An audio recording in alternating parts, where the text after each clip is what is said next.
This PSA was brought to you by the Peter G Show. You may have second thoughts after this show. Don't drink the faucet. We're really talented. We should get Oscars.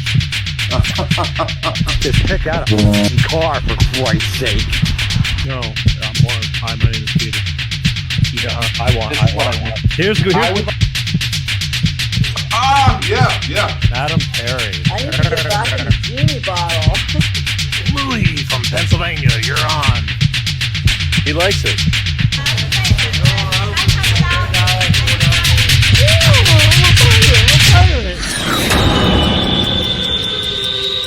It's showtime.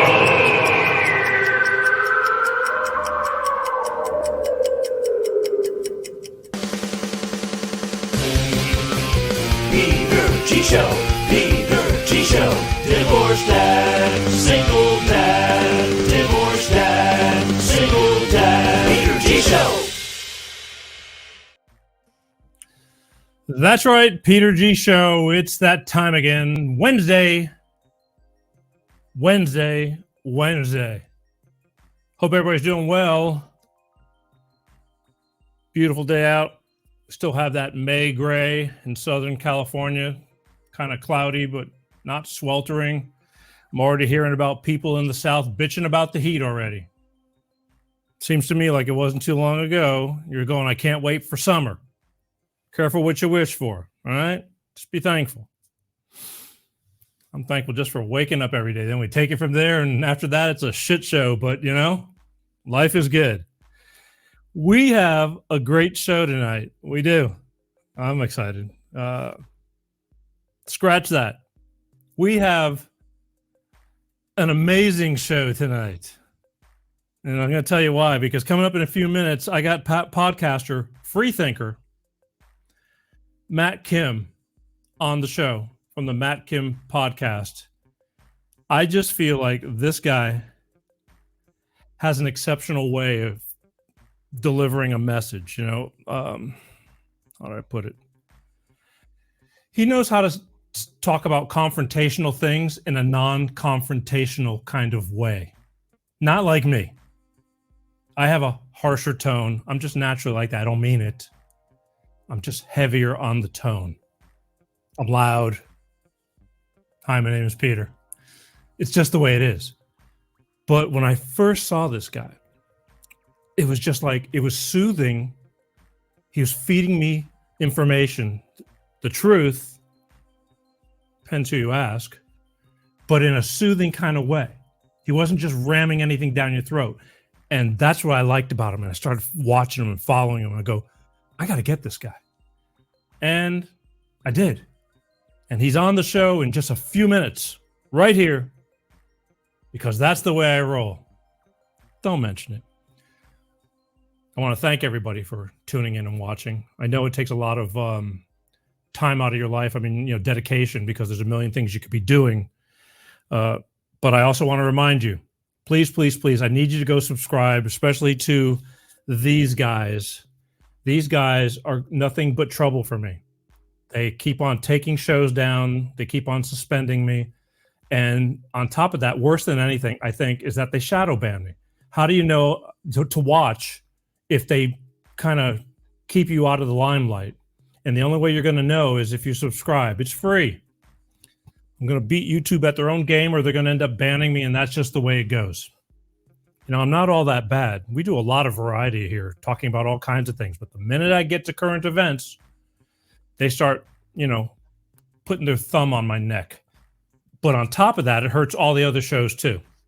So please subscribe. We're on 11 different platforms: Facebook's, LinkedIn, X. Can't get arrested on X. I don't know. Rumble, BitChute. You know, it's easy. You Google Peter G Show.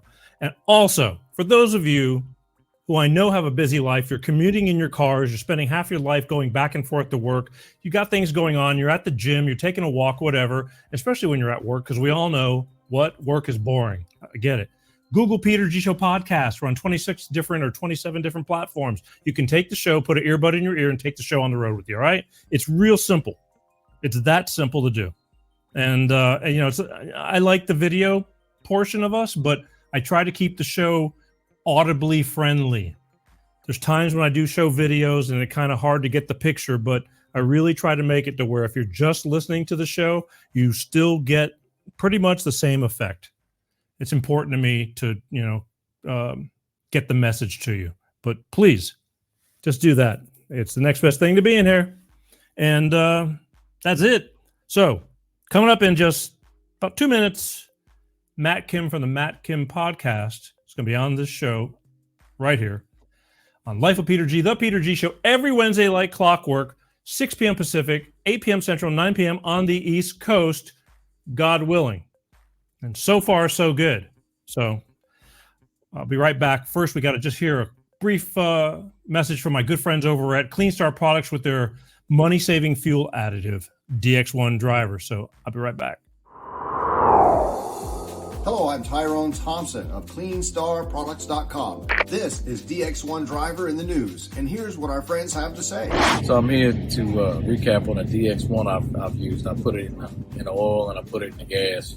While I'm using it just for about 3 tanks. Cleaned everything out. I got every ounce of power back in my truck. When Jared's truck was new, it had a lot of power. Then over time, it began to slow down. He got it all back with our DX1 Driver program. Something you got to see for yourself. It's a great product. It's affordable. And it blows all the other additives and esters out of the water. DX1 Driver is the finest oil in the world from a California environmental company. It goes into the fuel system and the oil. It's the only green grade product qualified for the carbon credits program, giving you better fuel mileage, lower emissions, and increased horsepower. So join the fuel savings revolution today. Go to CleanStarProducts.com/shop.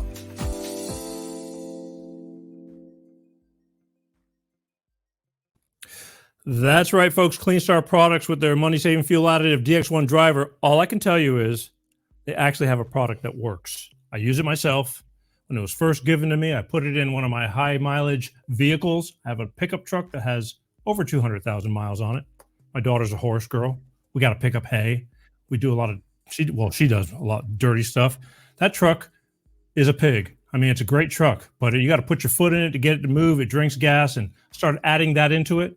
And within the second or third tank, I started feeling the difference. Again, it's cleaned out everything. It started bringing back the horsepower up. And I noticed that I didn't have to put my foot in the gas as much as I used to. Even my daughter noticed it. So it does work.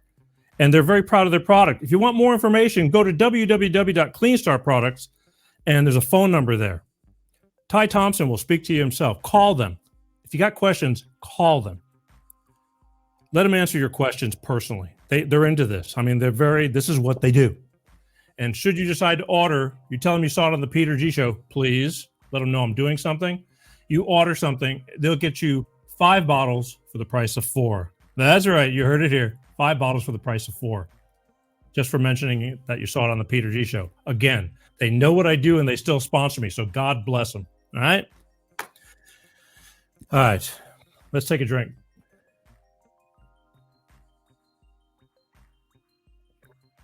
Woo! Smooth. I like it. I'm excited because right now, waiting in the wings, Matt Kim is there coming onto the show, and this guy's going to bring a ton of truth and information to you, the people. And he even is probably going to melt some of my libtard friends' brains, but in a nice way. I love everybody. I'm not one of those people that say, you just unfriend me if you don't think the way I think. We're just bringing information, putting it out there. A lot of people sitting on the fence. That's why I don't want to get kicked off of YouTube, because there's a lot of people on there that don't know one way or the other and have a good chance of listening. So here he comes. All right. So without further ado, ladies and gentlemen, from Hotlanta, GA, podcaster, freethinker,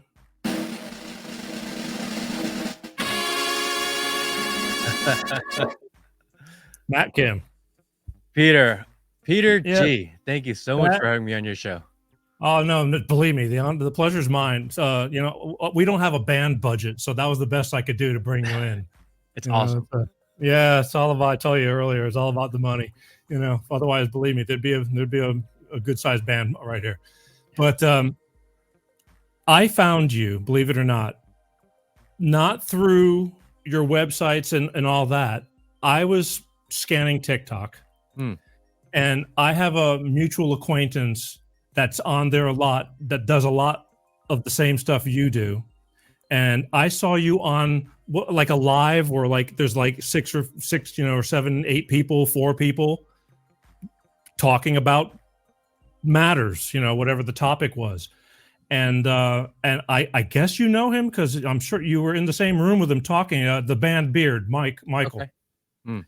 And I saw him a couple of years ago. He's been on this show, and he just has his shit together. You know what I mean? He's factual. He does the digging. He goes to get the knowledge. And when I saw you, and then I started seeing you pop up on your clips and shorts and everything like that, I'm going, I like this guy. I'm going, he's got a delivery unlike mine, and it's smooth, it's comforting. You're not screaming at people. I'm not screaming at people, but it feels like I'm screaming at people. And I go, this guy, how first of all, you're on YouTube as well, right? I try to be on all the platforms. I think it's important, just like you, to reach over to the masses, maybe the people that don't necessarily agree with you, don't want to get stuck in an echo chamber. So I think it's important to get over to CommuTube and to hit all the other kind of bigger platforms that maybe the message is a little bit harder to get out. I hear you. But the problem is I keep getting suspended and they keep on. They're going through shows from 2021, still taking shows down. As of 2 weeks ago, they took down 2 shows within 3 weeks again. How do you avoid? Because I don't do these current event, and the here and now shows, news all the time. I'm talking about alcoholism. I'm talking about, all kinds of stuff. But you are mainstream current events, correct? I mean, we try to hit a lot of different topics. We will talk about political issues. We'll talk about social issues. We'll talk a lot about family. I think family is the most important thing, and it's not talked about enough. So True. we'll try to hit a lot of different things. It's usually that once they kind of ping you and they decide, all right, this guy, we don't really like what he's saying. I think there's just a button that they press, and they've definitely pushed that button on me. So we try to diversify over all the different platforms. And the reality is that, if people really want to hear your message, they'll find you. They'll find you somewhere. That people understand how the internet works now. True, but here's what the thing is, people are like, well, go to Rumble. It's like, I'm on Rumble, but I'm trying to reach, as you just said, the people that are not so much the like-minded people, just people who just are unaware and just don't have a clue. I actually talked to a girl that was on this show. She was a 35-year alcoholic and now 2 years sober. And we were talking something. I said, well, Trump is going to do this, for the campaign. And she goes, is he running for president? See what I mean? You can't help her. Yeah. She doesn't know that. She's a nice girl. She goes, I don't follow politics. I'm going, you don't have to. You can't take 2 steps or turn on a TV and this stuff is all over. But I had to take that into account, that there's many people like that might listen if they knew. Yeah. So that's why you're here, to help me with the delivery, because I've always believed in third party. Like, I'm just a show host. What the hell do I know? But why don't we take a second, because I kind of got ahead of myself. I'll take a minute, give everybody a brief synopsis of who you are, what you're doing, why you're doing it, and how long you've been doing it. I mean, any way you want to put it, package it, but let everybody introduce yourself. Well, my name is Matt Kim. Thank you for having me on your show. This is amazing. I've been on the internet, probably talking to a camera, I'm going to say a little bit over a year. So not even that long of a time. And I just kind of decided that I wanted to talk to a camera. I felt like I had something to say. And the first clip that I did, it just kind of went viral. And ever since then, this is just what I've been doing. I think the big motivation for what I do is, number one, family. I have a very young daughter and super concerned about the future for her.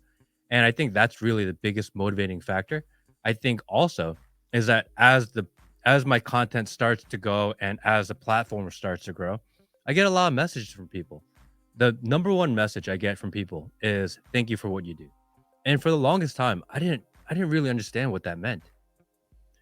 And then I found out that my content is very highly shareable. So people like to share my content. If you are a conservative and you want to share a conservative idea with someone that maybe even a family member, but they're super liberal, it's hard to send over a clip of someone yelling, because if they're yelling, then it feels like you're yelling at them. And if you send over a content that's too long, then the person receiving it probably doesn't want to listen to it or hear it. If you send over a 1 or 2 minute clip that is rather logical, rational, that doesn't seem like you're yelling, then they're more likely to listen to that. So I have a huge following of people that really like the content because they love to share it. I actually received a couple of messages from 70-year-old grandmothers the other day. And they said to me, Matt, I just want you to know that I share all your clips with my grandchildren. They are so liberal, it's hard for us to have this conversation. So I can send your clip, and then we use that to spark and stir conversation and have discussion about an idea. So when I heard that, when I started getting that type of inbound from people, I realized what it is that I'm doing. Because when you start, you have no idea what you're doing. When you start a show, maybe someone will listen to you, maybe not, no clue. You just kind of do it. And as time goes, you start to develop purpose, your vision starts to change. And what we're trying to do is trying to get people out of their digital ghettos, out of their mind control mechanisms that are built into our lives, because we are told as a populace, you have to believe one certain thing. And what they don't want is for you to think for yourself. If you are a Republican and you hear and you only talk about Republican issues mimicking what is on Fox News, they'll never shut you down. If you are a Democrat or if you're a liberal and you only talk about liberal ideologies, they will never shut you down. If you sit there somewhere in the middle and you question both sides, you encourage people to think for themselves, make their own decisions, they really don't like that. Yeah. Well, look, you mentioned a couple of things that were very similar. My daughter's now 18, but I fear for her still because she's still in that, these are our future leaders. We're seeing all this crap going on at these colleges, and these are, possibly going to be people who are going to be having influence over this country. It's like, scares the shit out of me. And I also, you were saying that people write you and say, thank God for what you're doing. I get the thank God for what you're doing, and you're a fucking idiot. I get, you can't please everybody. That's the problem I have, very much so. And I've quit worrying about it. But you just mentioned, like, the grandmother, you're being the third party making the delivery. It's easier because these people see me every week, and it's like, oh, Peter, but that's why I've always believed in that. When people would buy cars, the salesman's there, and all of a sudden they bring the manager in, and the manager comes back and says the same thing the salesman said, but for some reason they're more open to hearing it from the manager. I'll buy it. Yeah. What's your background? Well, what'd you do before? Before this, because even though you just walk into this, and I know it's an evolution of how you start and how you keep building, but not everybody just walks into this the way you're doing it. So I own a lighting company. That's what we do. We sell commercial industrial lights. Essentially, I'm a light bulb salesman. That's what I do. And the podcasting, it just came out of literally nowhere. I was home one day and my daughter was really young. I think she was maybe 4 months old. And I'm yelling at the news like most of us do. And I'm yelling at the news and my wife comes running down the stairs. Shut up. You're going to wake up the baby. Go tell someone that cares. I think Careful. I will. Careful what you wish for. Right. And that was really the genesis of it. I walked into the office and Will, who's in the studio here with me, I said, Will, we're going to start a podcast. And Will, he just looks at me. He goes, I like podcast. And we said, okay, let's do it. And I opened up my computer. I opened Google. I said, how to start a podcast. I had never been on a podcast before. I had never done an interview before. I had never interviewed anyone before. I had never been in a studio before. I had no background in any sort of media. Just kind of figured out slowly, one thing at a time as we go. Are you kind of techie? Sure, why not? I mean, just as much as anyone else, I guess. You know, no, not a huge because- background in tech. Look, there's people that still can't operate their iPhones, let alone, you know what I'm saying? So you got to have some kind of savvy, because your background and things like that, that's not just open up your computer and go. Yeah, I mean, it's literally what it was. Open the computer, figure it out, Right. learn about the basic concepts of lighting and sound, and then start kind of putting your own vision to it. I almost feel like not having background and education in this helps you because you can see clearer. And I think that applies for everything in life. I think people that are overly educated and experts in certain topics don't see the bigger picture because they only see the exact thing that they're supposed to see. And I think we're seeing a growing community of people that aren't experts in field, that have the ability to take 2 or 3 steps back, see a bigger picture, and be like, something's not right here. Wow. Look, I know you had to know that when you started the podcast, there's a gazillion podcasts out there. Like everybody, now you can just take your phone, record into your phone, and hey, you got a podcast going. And I'm always thinking to myself, how do people decide what to find and how to find and what they want to listen to? I mean, my daughter listens to stuff all the time, and it's, there's a lot of them. You go, how the hell is that possible? There's so many out there, yet they're still very viable, and people, there's enough for everybody if you're good. I think there's 2 routes to podcast success. One is that you pay for your influence and you pay for your reach and you pay to get on other people's shows and you essentially pay to play. I think that is the majority of the large podcasts out there. Really? And then the ones that have long-term success are the ones built on social sharing. If you, whoever's watching, enjoy Peter G's show, the best thing you can do is introduce his show to someone that you care and you think would want to hear it. That is the only way and the best way to support. Helping with the sponsors, fantastic. Watching and clicking like, amazing. However, sharing the content with people that would appreciate the content, that is literally the best way to grow. And if you're in sales, warm transfers are the best way to get a sale. Cold calling is the worst. Warm sales are the best. If you say, hey, I worked with this guy before, I listened to this guy before, why don't you check him out? I think you would enjoy it. People are more likely to give you the time because sometimes you have to listen. You have to be willing to commit. If you have an hour show, you have to be willing to commit to the entire hour show to get a feel of your personality, get a feel of your delivery, get a feel of the types of things that you talk about. And you'll never do that if you just watch the first 30 seconds and you make your decision. So if you're listening, if you're watching, and you enjoy Peter G's show, share the show.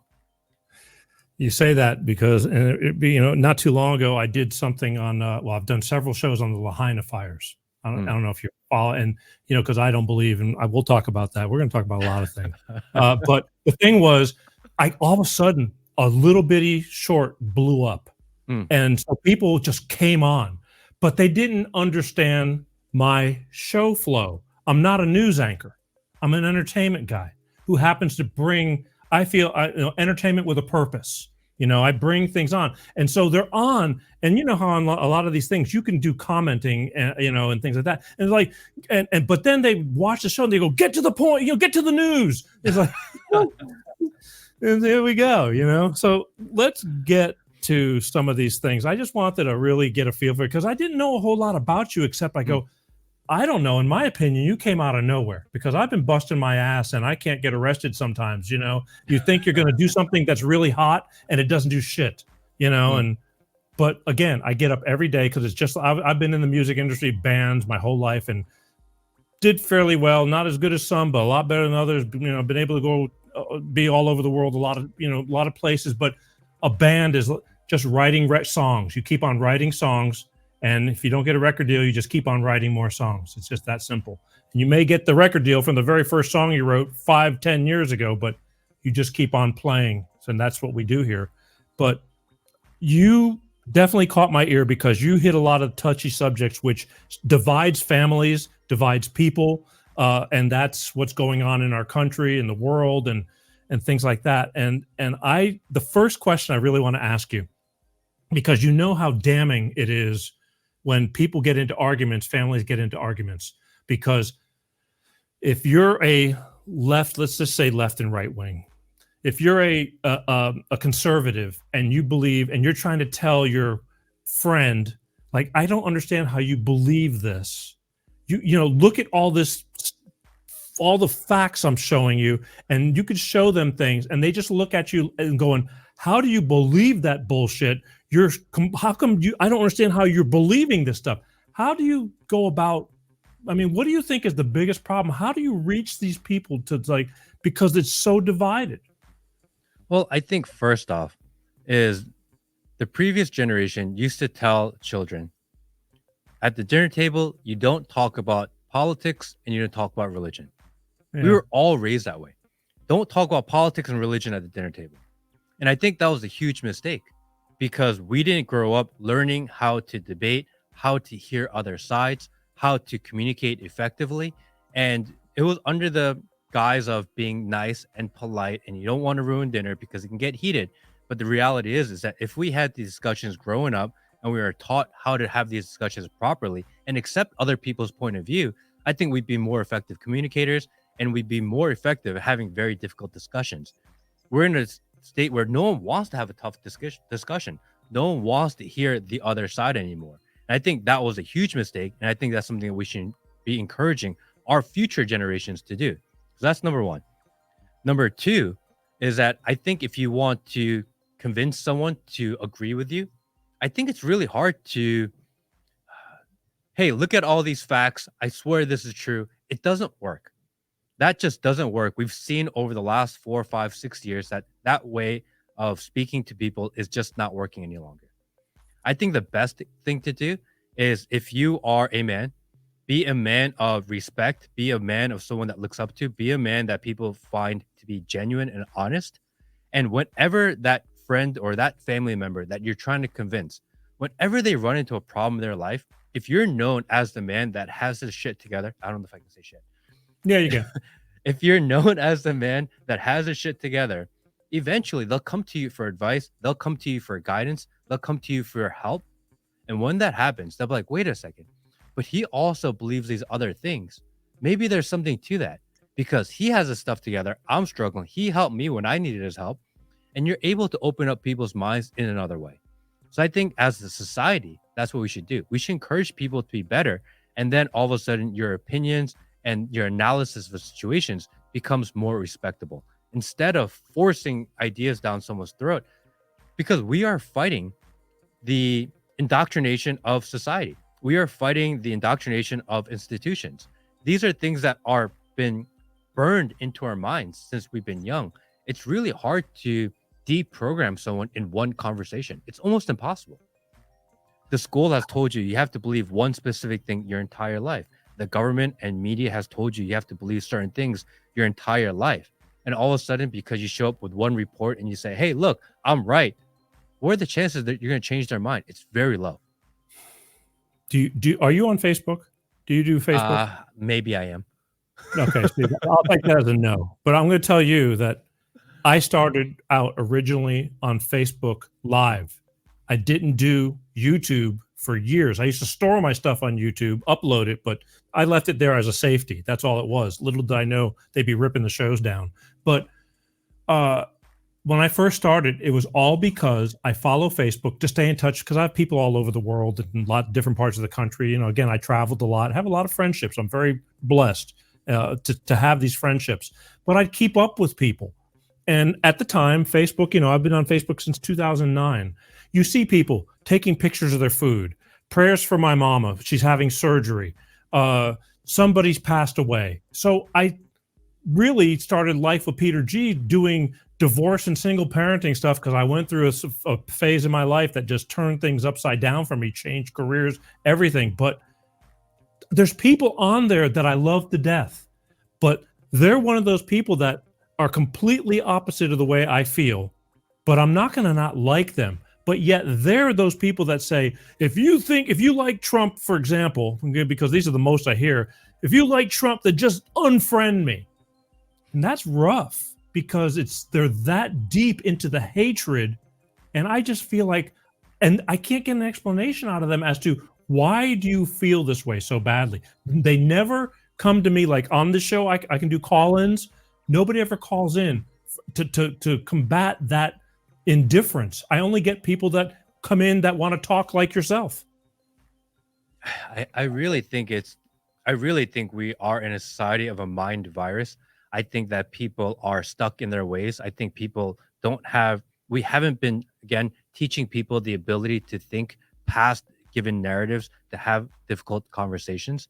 I think in that type of situation, if you have a friend and they're like, unfriend me if you like Trump, they really don't want to be unfriended. People really care about the amount of people that follow them and watch them and click on their views.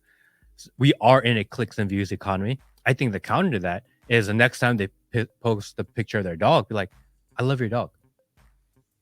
Next time they say, oh, my mother is sick and she's in the hospital, we're praying for her. I hope she recovers well. All right. You do that enough, all of a sudden, like, wait a second.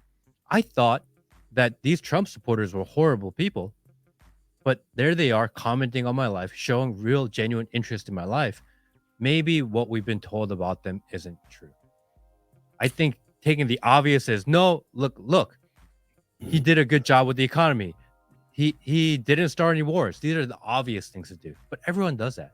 Showing empathy for people, showing people you care. I think what people want the most in life and society right now is genuine touch, genuine reach, genuine conversation, because we live in such a dystopian type of digital world that just a little bit, even the smallest act of kindness, it goes such a long way. I do have a few of those people who say, this, I see them bitching, just unfriend me, but yet they still talk to me. But I'm sure that deep in the back of their mind, it's another fucking Peter moment. It just is, because I love him, but Jesus, he's so screwed up, because of, I don't agree. And I kind of stay away from that can of worms, because I feel when they're that hyped up, there's no reaching them, because you just said it yourself. You start preaching the obvious, no wars, economy better, but yet they're oblivious to it. They don't believe Stevie Wonder can see that shit. I mean, how do you get, that's where it blows your mind. And you're going, I don't get it. And they look at you and they go, I don't get it. Yeah, I think a lot of people also don't want to admit what they know and don't want to admit what they see. If we talk about COVID, for example, there are a lot of people that were extremely compliant during COVID, that were the mask enforcers everywhere you went. Yeah. And now, 4 years later, like, maybe that wasn't right. But that was your persona. That was your personality. That's what you were known for. Who wants to say, no, like, I really messed up 4 years ago? Like, it's a pride thing. People don't want to give that up. So I think also that we need to be accepting of them. So if you say that you thought COVID was the worst thing. I mean, you thought COVID was going to end the world and you were that person. And you're starting to wake up to the reality that maybe it wasn't as bad as advertised. This is an opportunity not to be like, look, I told you so. You were wrong. I was right. You were wrong. Because if anything, it's going to push them further into the other side. If anything, we should be like, look, it happened. And be more accepting, bring them back in. I think that's a place where we are right now. Is that, especially with the government, I think people are really upset that the government has never apologized. We really messed that one up. We're sorry. I don't think they ever will. Look, I totally agree. They have to. I honestly believe that until they do that, people will never let it go, that the distrust for a government institution will continue to ramp up to the highest levels every day. The distrust is higher than the day before. The only way to reconcile that is somebody in positions of power. They have to come out and be like, look, we really messed that one up. We're sorry. My number one enemy with YouTube is when I start talking about that whole thing that happened 4 years ago. They still, that is like, the medical misinformation genre. And I had a doctor on, Dr. Brian Artis. He was really well known on this stuff. That was the first time. I mean, they took me off within hours of the show and they just wiped me out. But and so I've had to learn on like what I can do and to turn off the YouTube channel at times and the hell with it, or take the chance and see if they go for it, because I've literally had the podcast version that was on YouTube and the audio version, and they took one down and left the other. So the AI makes no sense. But you just said it. It's like, I don't know what it's like over in your neck of the woods. I can step out my door and I promise you I'll go to a grocery store or something like that, and there's going to be somebody with masks on. Still. And I'm just dying. I'm going, what the hell? Just take the day. You're outside. It's friggin' 80 degrees out. I just want to shake them because I care. And I used to have that same feeling. Like, why? And especially if I'm out, maybe with my wife, and I'm like, oh, look, they still got their mask on. And part of me wants to ridicule them. A part of me wants to mock them. A part of me wants to think that's just so stupid and ridiculous. And we're literally outside. Actually, I saw a couple. We were in Cancun doing a family vacation maybe about a month ago. And there were people outside at the beach in Cancun with their mask on. And I was like, this is so stupid. This is so ridiculous.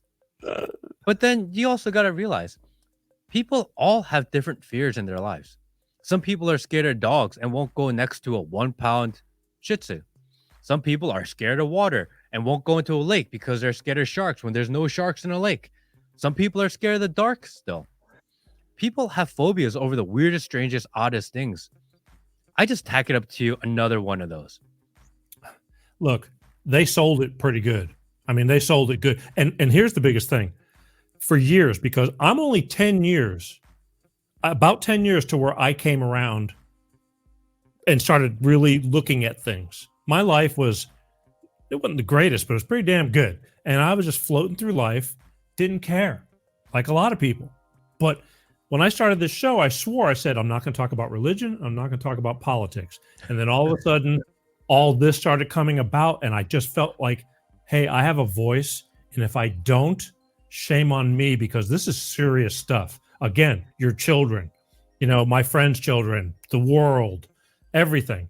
And the government, I understand the reason. People are like, you used to trust the news. You trusted, that's where you went to get information, the news. And although they probably always lied or, weren't the best, but it was never this bad. So how do you break somebody? There was a guy on Facebook. He's going, our economy is the best it's ever been. And some guy, true story. Told me Joe Biden, true story. And somebody said, are you out of your friggin' mind? He said, have you gone to the grocery store? He goes, don't you read the papers? And then I'm going, I'm not even going to even comment. I don't know where to start. I don't think he's one of those, as you put it, just one of those. You're never going to reach that guy. Or if you do, it's not going to be easy. You're going to have to be a brain surgeon. He's sold. I feel like people all wake up to the reality of the world in different ways. For everybody, it's a different trigger. It's a different lever that gets pulled that makes them stop, question, and kind of look at the reality of the world around them. Everyone has a different pain point. Some people it's the economy. Some people it was pandemics. Some people it is war. Whatever it is, everyone has a different thing in the world that makes them stop and question. For some people, it may be the fires in Maui, where they said, that looks really odd. Like, why are those houses not burned, but those houses are burned? And why are they still under construction? And why they only get $700 per family? But then the people at the bridge, they got all their money instantly. So it just depends on the people. I think everyone wakes up at different times. I think there is a huge population of people waking up. And again, I think it's our responsibility. If you can show them the crack in the matrix that one time, all of a sudden you see it all around you, all over the world. And once you realize that the news is lying to you now, the real aha moment is, have they been lying to me this entire time? And then once your mind starts going down that rabbit hole, you're never going back. It is different for everybody. Well, I had a woman on the show, believe it or not, when I did a show on extraterrestrials, but she said something that kind of reverberated, through me or resonated through me. And it was, everybody has their own journey. And, so you can't expect, and I don't expect, and I do realize that there's, different things trigger different people. If I do a show on alcoholism, I'm going to attract people who can relate to that. Their parents were alcohol, or brother was an alcoholic, they were an alcoholic. I do a show like this, it's more of the current events people, the people who kind of get it. Then I get a few that just happen to tune in and will tolerate listening to me. That's why I have you, because I know they will listen to you a lot better than me, because, it's just friggin' Peter. There he goes again, going on a rant, because once a month I do a show on current events, most of the time by myself, because I get to pick the topics I want to talk about. And if I get a guest that like yourself, well, then we both go at it, but I let you do the explaining on this kind of stuff. You know about the Smith-Mundt Act, right? Mm. I never knew about it up until about 2 years ago. I don't understand. First of all, for those of the Smith-Mundt Act, I mean, I can understand there being a law that the news needs to stay semi-legit. They need to not be just spewing whatever they want because it's the news. They need to stay semi-true.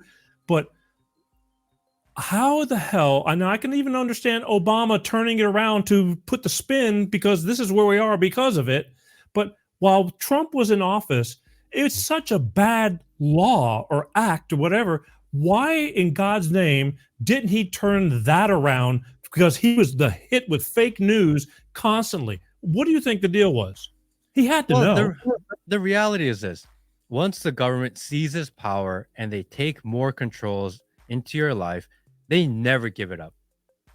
Whenever they create a law or they create a division and they put more processes in place to be able to implement more control into your life to gain more power, they never give it up. There is no president ever that said, do you know what? We're going to reduce the size of the government. We're going to reduce expenditure, and actually got into office and actually reduce the size of the government and reduce expenditure. Nobody does. That's the nature of power, right? Once you have it, there's no way you can give it up. And the federal government right now has so much power, there's no way they're going to give it up. And if they have a law in place where they can use the mockingbird media to propagate you and your mind and your ideas, why on earth would they voluntarily give that up? It's just not in their nature to do it. I'm just saying that when Trump was actual president, he's the one who created the phrase fake news. Just kept on saying it. You would think in his best interest, he would have brought it back to real, as close to real as possible, but he didn't. And that's why it kind of dawned on me and go, why didn't he do that? It would have been to his advantage for the truth, more truth, instead of all this bullshit that's going on. I think it's the situation where we're in a clicks and views economy. Polarizing news sells. Polarizing news is what people click on, people read, people watch, people listen to. And why would they change that? Once you know how the system works, you can manipulate the system. If you had a completely fair system, it actually doesn't benefit people in power very much.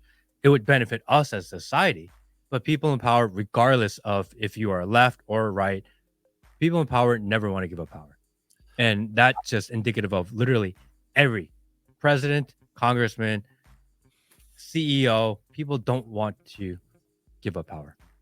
I can see how, again, this is the biggest problem, is because I understand that people trust every newspaper. They're thinking that there's no way these guys are going to, why would they lie to us? And that, I think, is the biggest hurdle, getting these people who believe, the headline readers. That's what I call them. They read one sentence, two sentences, maybe a paragraph if you're lucky, and that's it. They got what they need to know, and they're sticking to it because I just read it in the news. And that's the biggest hurdle, and it's killing me, because it hurts me to know that these people are just believing this because they don't get it yet, and it's just sad. I mean, sad. I think a flaw there is hoping that a president or the government will solve our problem.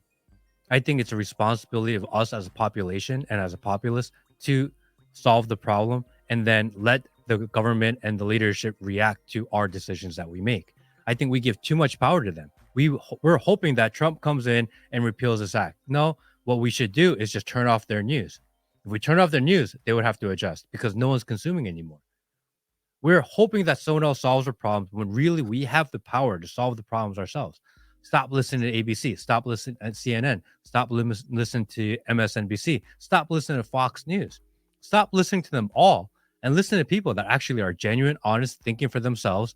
And once you give power to the people and to more independent people, then the establishment media would have to change, would have to alter.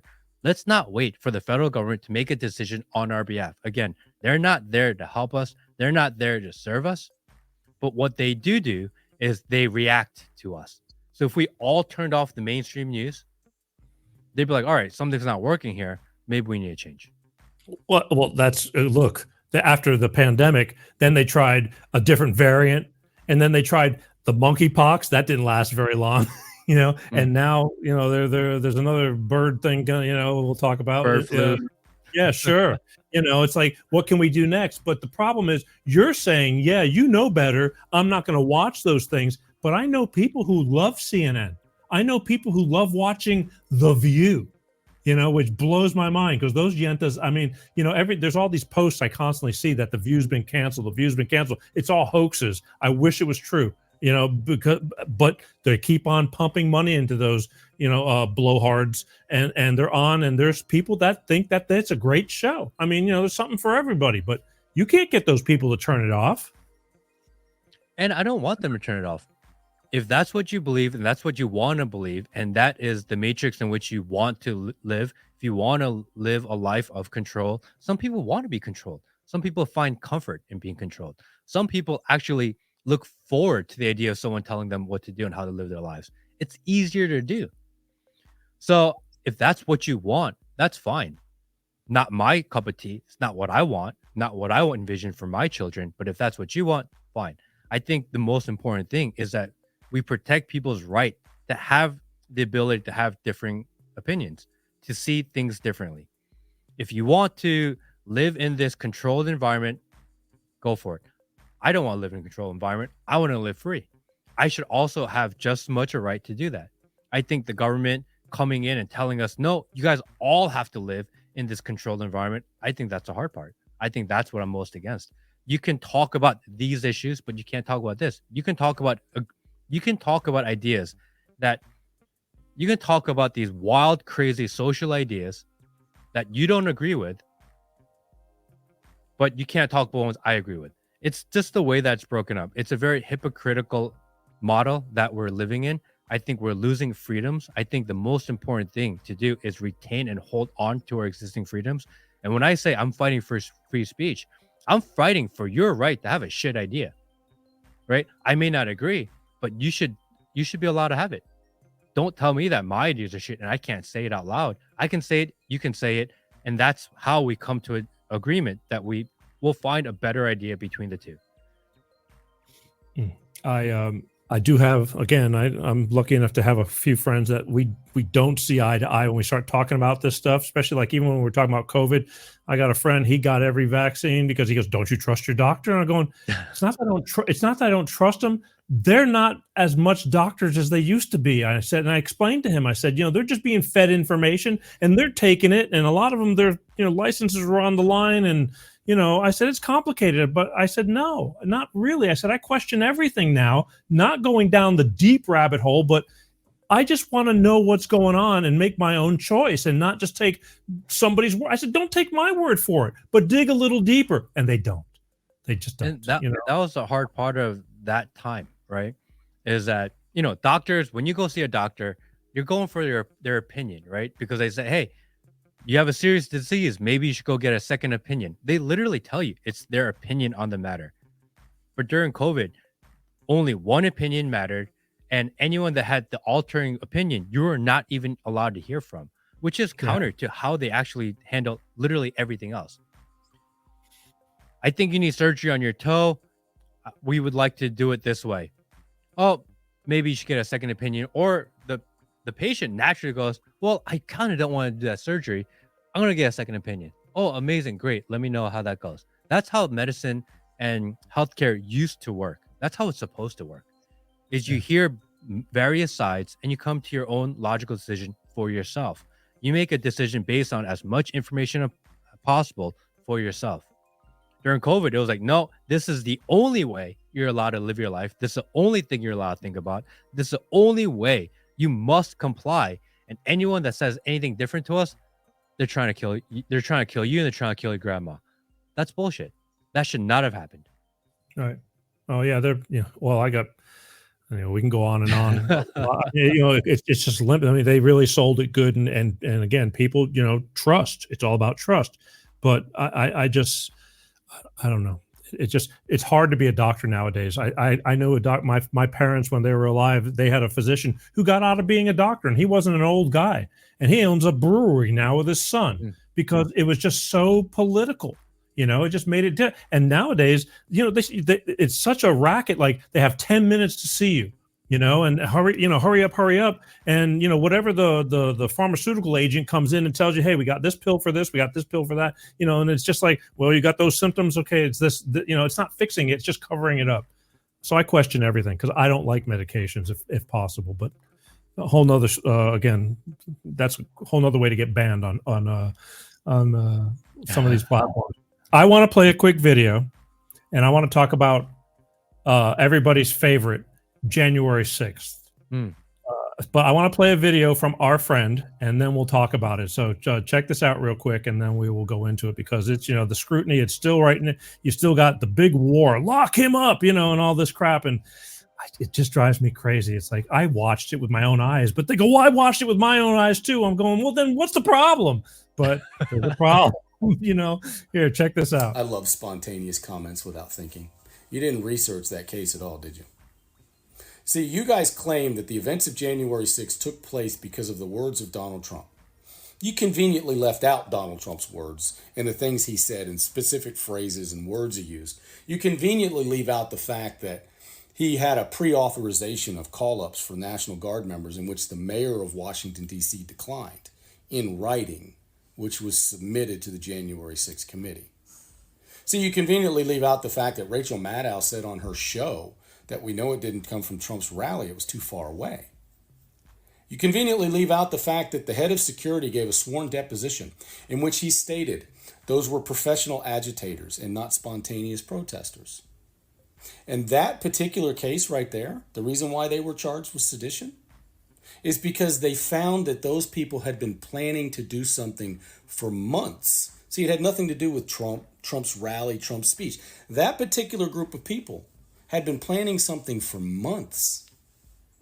So again, no correlation to Trump. But then your next comment was, well, they did it because of Trump's rhetoric leading up to the election. Oh, okay. So now we're moving the goalpost again. How do we know it wasn't from rhetoric from 2016? Or you guys continued to claim that he stole the election? Or Hillary Clinton and Nancy Pelosi just said the other day they still believe that the election was stolen. How about Stacey Abrams? Could it have been rhetoric from her election where she claims the election was stolen from her? Or only matters when it comes to Trump? So was it spontaneous or was it not spontaneous? Because that case was not spontaneous. But you knew that, right? Before you posted the comment. I love him. He's always got deeper, detailed things, such as yourself.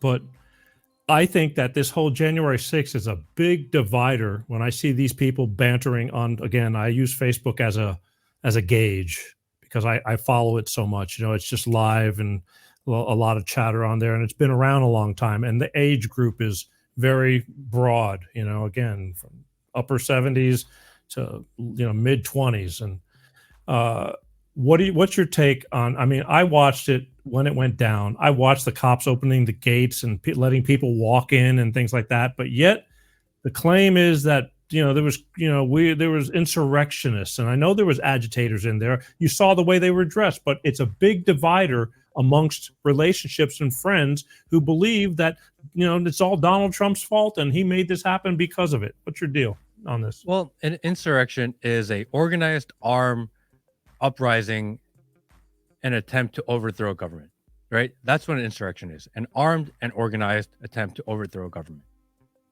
Okay. The question I like to ask a lot of people when I get into the January 6th debate is, how did it end? How did January 6th end?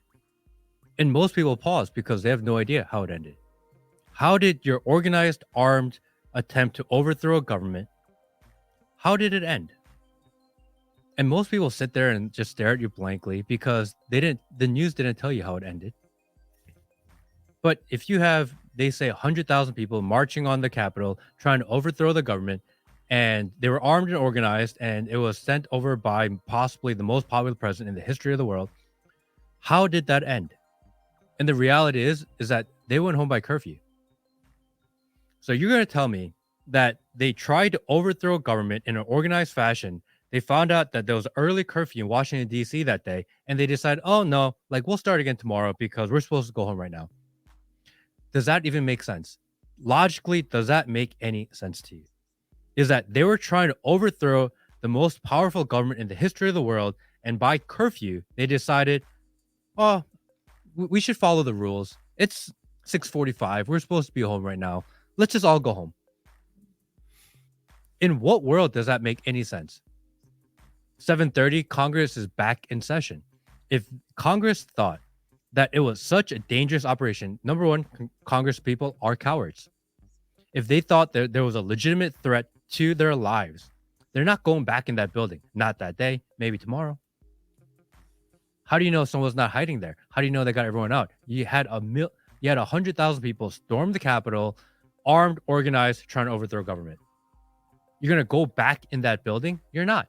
Logically, it just doesn't make sense. AOC and Nancy Pelosi feared for their lives. And if you're a congressperson like AOC, and she had that video that everyone saw of her saying she was hiding in the bathroom, and they said, get her, get her, get her. And she did all this. And we find out she was not even in the Capitol building that day. She was not there. That entire video and the anecdote that she told is completely fake and made up. That should be criminal. It should be. It should be criminal. If you are deliberately, knowingly lying to the population and you're in an elected position of power, especially federal power, it should be illegal, 100% illegal to knowingly lie to your constituents. If you make a mistake, I can understand that. If you didn't have enough information, I can understand that. She literally said that there were people there trying to kill her, and they were knocking on the door of the bathroom. And we find out later that she was not even in the building that day. That should be criminal. Matt, the people that believe that this was a real deal only saw what the headlines are, and they didn't see the retraction or the uncovering of the real truth. The blinders come on. They go, you're full of shit. Nancy Pelosi just got a Medal of Honor from Uncle Joe for her heroic efforts in the... What a hero. From the January 6th. It's like, you gotta friggin' be kidding me. She got a Medal of Honor. Crook. But yeah, tell that to another side. I think people are starting to realize, I think people are starting to see more of the footage. So everyone had ingrained in their minds exactly the same 4 images of what January 6th looked like. And then people are starting to see the pictures of the Capitol Police letting people in the door, people rolling around, taking pictures, taking selfies. And people are like, wait a second. I didn't see that. I didn't see that day. I didn't see that for 4 years after that. I think the truth is coming out there. I think people are less polarized about January 6th as they once were. I think that's the power of independent media. I wish they would release more tapes. Speaker Mike Johnson, when he said that he became Speaker of the House, that he would release all the tapes, and then he didn't. So I don't know what's going on over there. I think we do know that there were a lot of federal agents involved during January 6th, that they were guiding them. We've had a lot of federal agents come out and say that place, the Capitol, is a labyrinth. You don't just automatically know where Nancy Pelosi's office is. You don't just show up and you're like, and there's no signs that say, hey, Nancy Pelosi's office is this way. This way. You have to know where you're going, meaning someone has to guide them there. Who guided them there? These are questions that the government themselves don't want to answer. I'm sure I know for a fact that, that there was instigators and people, and then you get some dumbasses that were probably meant well, but got caught up in the whole thing and overdid. We've all done stupid shit. It's like the guy at the party that gets drunk and then really overdoes it or something. But I think that you could show these people these tapes. There's the ones that are sitting on the fence that may come around, but there's a large group of them that hate Trump so badly that it doesn't matter. They just hate him, and all they care about is locking him up. And if you ask them why, they say, because he's a liar, and he's a this, and he's a that. And you go, well, what did he do? And then it's crickets. I think President Trump right now, being a Trump supporter, has become the new punk rock. Which who would have thought that would be the case? But right now, if you're a President Trump supporter, you have the opportunity to go viral online. We have a lot of celebrities and musicians and rappers coming out in support, something that they weren't doing in 2016. So I find that very encouraging that he's become this almost social icon for people. I think that you don't need to convince everyone to win an election. Actually, if you just take the people that agree with you or maybe sitting on the fence and you convince them to come out and vote, that's actually enough. If more people just came out and vote, because a lot of people think that the democratic process doesn't work, people think that their vote doesn't matter. And I think that's a huge psyop because it encourages people to stay home and not vote. I think during 2020, I think encouraging everyone to wait for election day to vote instead of utilizing the mail-in ballot system that was created, as corrupt as it may be, encouraging people to not use it, I think that was a huge systematic error. I think we should tell people to vote whatever way, shape, and form you can, because the reality is, as much as you tell yourself, I'm going to go vote on election day, things happen in our life. It's a little cold. Yeah, I was going to go, but my kid, he's got a little bit of sniffles, so like I should stay home. There are a million reasons why people decide that they were going to vote but don't show up to vote. The reality is that any person, any friend that you have, everyone has that one friend. I would vote. I want to vote for Trump, but my vote doesn't matter. So I'm just not going to vote. I don't vote because my vote doesn't matter anyway. If you could convince one person each, everyone has that friend. If you can convince that one person each, I know your vote doesn't matter. I know you don't think your vote doesn't matter. The worst you're going to lose is 15 minutes of your time. Let's just go anyway. If enough people just took their friend that doesn't vote because they don't believe in the system, if you just took them to vote, the election would be over instantly. All you got to do is convince one person.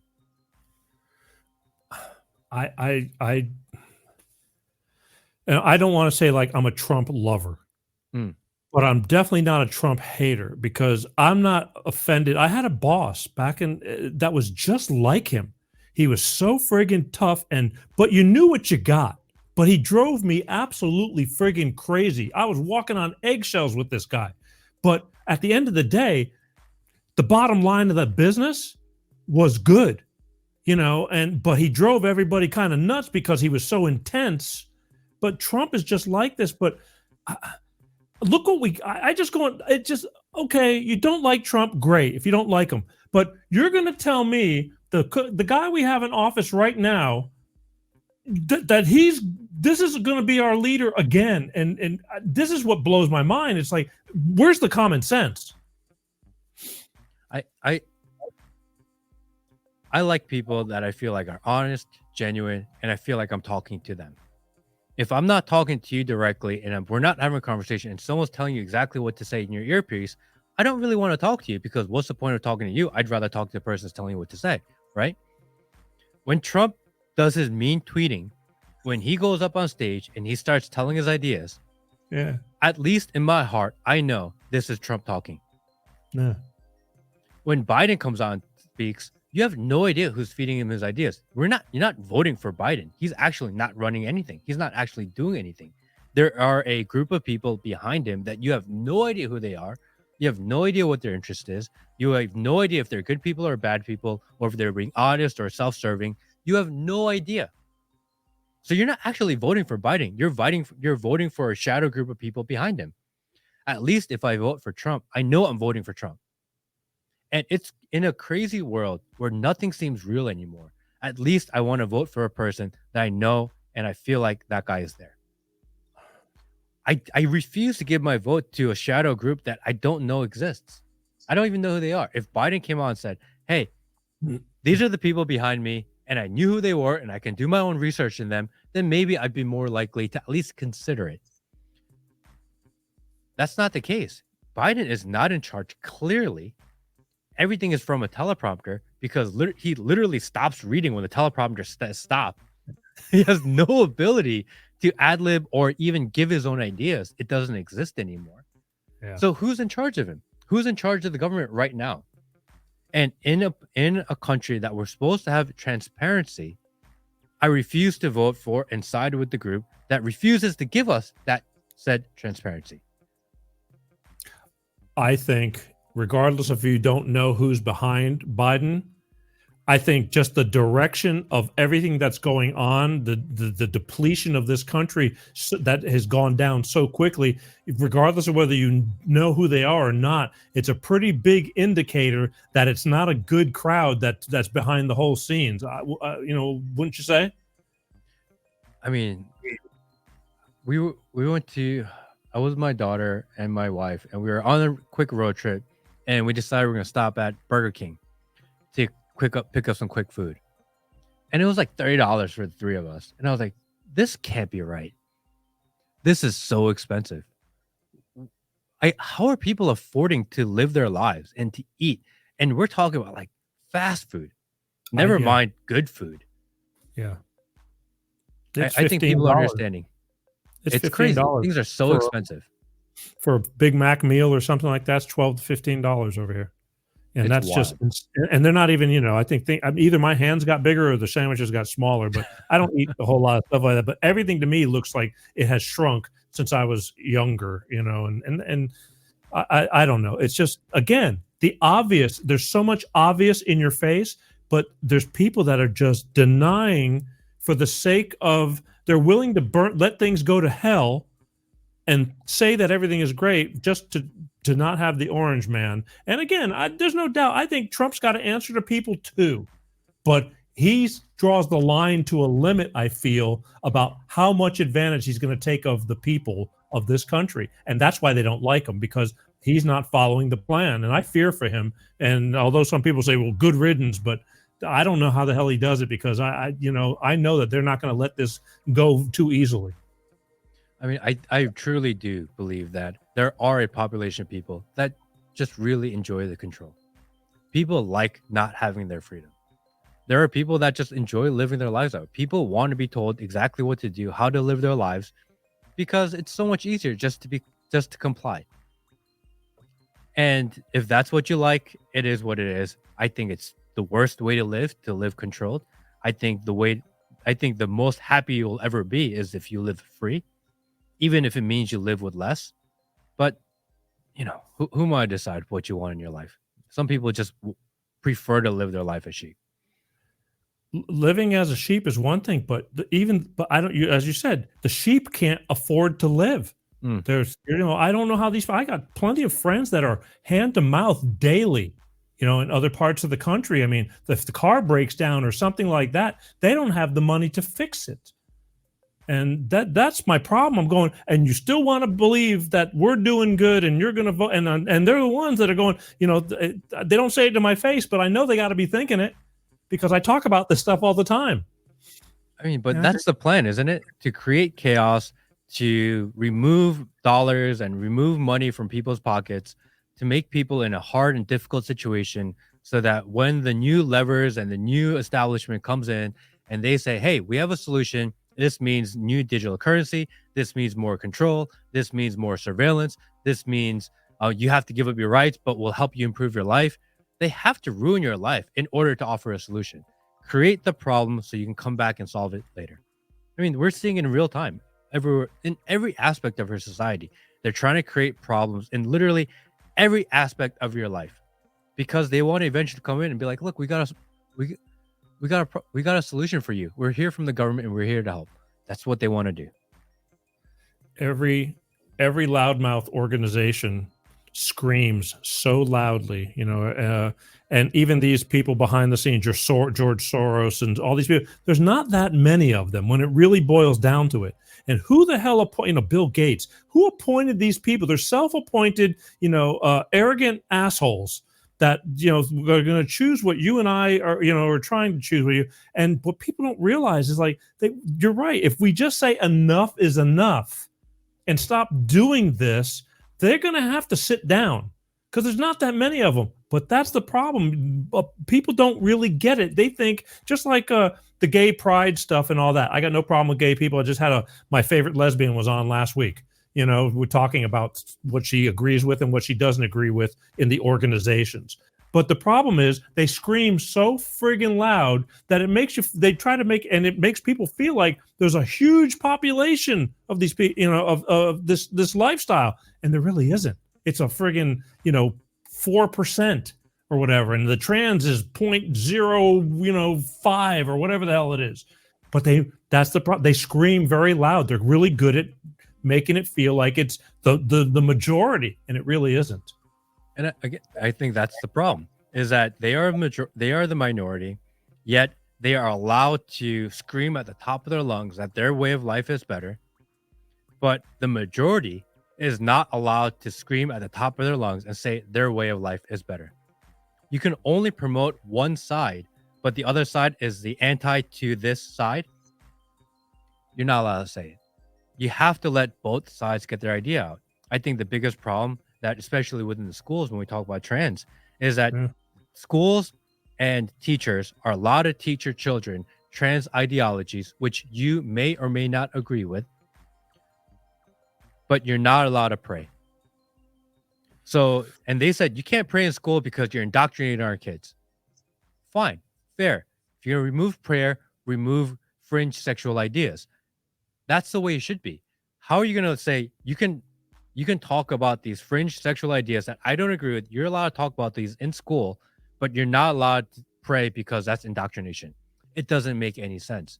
Either allow both or remove both.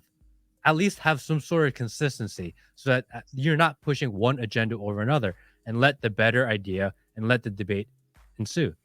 They don't want debate. They don't want people discussing these ideas. They don't want people thinking for themselves. They want to say, hey, this extreme left fringe idea is the new norm. You have to believe it. And anyone that questions our way of thinking and the new ideologies that we're trying to push, if you question it, you're a bad person. You hate gays. You're a racist. You're a misogynist. They have so many isms that they throw in your face, and all you want to do is, wait, no, like, I don't agree. Why do I have to agree? I don't want to agree. I think you said it earlier that they're trying to break up the family. Yeah, as far as I'm concerned, it's they're taking rights away from the parents, which is their own children. Now, I know that there's probably some parents that don't understand certain things, but I've always been, you said your daughter's very young. I let my daughter believe in Santa Claus. Even when she already knew and didn't want to tell me, I still kept it alive. I wanted her to be a child as long as possible, because then from that point on, the thrill is gone. And this is what they're doing to these kids. They're shoving sexuality down these kids. It's like they don't need to be knowing. If they talk about it amongst themselves, that's kid talk. We all did. But formally, and then drag queens, and then it's. I'm not saying you want to be a drag queen, you want to be a trans, whatever, but you don't have to shove it in people's faces. It's not that big of a deal to making kids think like, well, maybe I should be one. They're sponges. They don't know any better. The role of education is to teach you basic life skills that you can use in your future. Teach them math, teach them English, teach them reading comprehension. They can't do the basic core fundamentals of education properly. If you can't do that, you shouldn't be teaching ideas outside of that. Do that well first. Do your actual job well first. And if you were successful at that, at least maybe I'd be willing to have a conversation, right? You can't do what you're hired to do. You can't do what your establishment exists to do properly, but yet you want to teach ideas outside of your core. How does that make any sense? Nothing makes sense anymore. That's the problem. Again, I swear my life mantra now is common sense. It just, again, some people just, these teachers are conforming to this. And this is what's so sad. Now you do have those, the liberal teachers, the ones that believe, like the professors in all these colleges. This blows my mind on how you spend all this money to raise your child to grow up to be a friggin' idiot. I mean, I know tons of educated people that are friggin' idiots. Just because they have an education doesn't mean they're well-rounded. It's a problem with institutions. Institutions are your new god. Media is your new god. Government is your new god.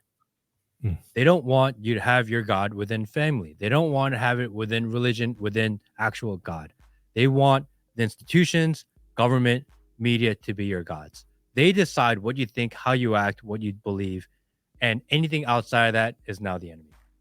I really believe that we're in a war of good versus evil. I think that's just where we are now.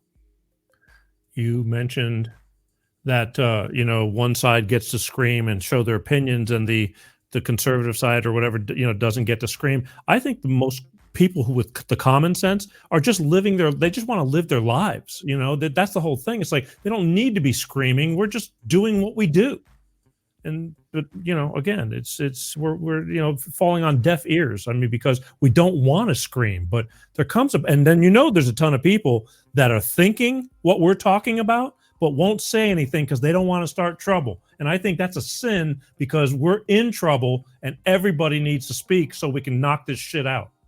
And I think that's what I try to encourage people to do, which is speak about these issues that you're thinking about, even if it means that people may not agree with you. Because the point is to have discussion, to get these ideas out there. And the reality is, if you're scared that you're going to get canceled by a tech platform, if you're scared that you're going to get fired from your job, for example, if everyone starts speaking out and everyone starts talking about these issues, they can't cancel everybody. They can't fire everyone. Who's going to consume their technology? Who's going to do their jobs? It's because so few people do it. If anything, more people need to do it, because more people do it. You can't cancel everyone. It's just not possible. What are you going to do? You're going to cancel everyone on all the major platforms that questions? If everyone started questioning, you can't cancel everybody. Their stock prices would drop. No one would do it. Their advertising would drop. Their viewership and their usership would drop. The best way to combat it is to keep on talking and have conversations publicly that they tell you can't have. Because once enough people do it, they have to allow it. They can't cancel everyone. They just physically cannot do it. Look what happened with the cops and all the firemen and first responders and nurses and everything. If you didn't get the old stick in the arm, they were firing you. And then all of a sudden they didn't have enough. And they still now, a lot of them is just ruined between the crime and who the hell wants to go through all that. And now we don't have enough. But then now we have cities trying to convince people to come back and offering back pay. So there is a movement of, okay, we really messed that up. We need to pay these people because we really need them back now. Yeah. The military too. Need to do it. The military. We lost a lot of people that got, discharged, and what a mistake. But then again, they don't care. I mean, look at our military now. We're more worried about, trans ideology. I mean, diversity, breaking a fingernail while you're loading the bullet into the gun. What are you going to do? Let's can we talk about the border? Of course. Because right now, being that there's all these protests for Palestine and all this kind of stuff, I just feel like the border, nobody's talking about it, and yet that shit is going on as heavily as it ever was. It's just not being talked about.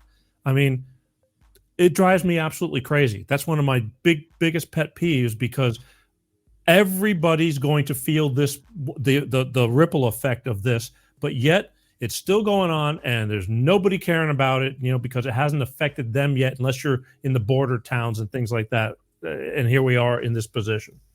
Crime, everything. I hate the border crisis so much.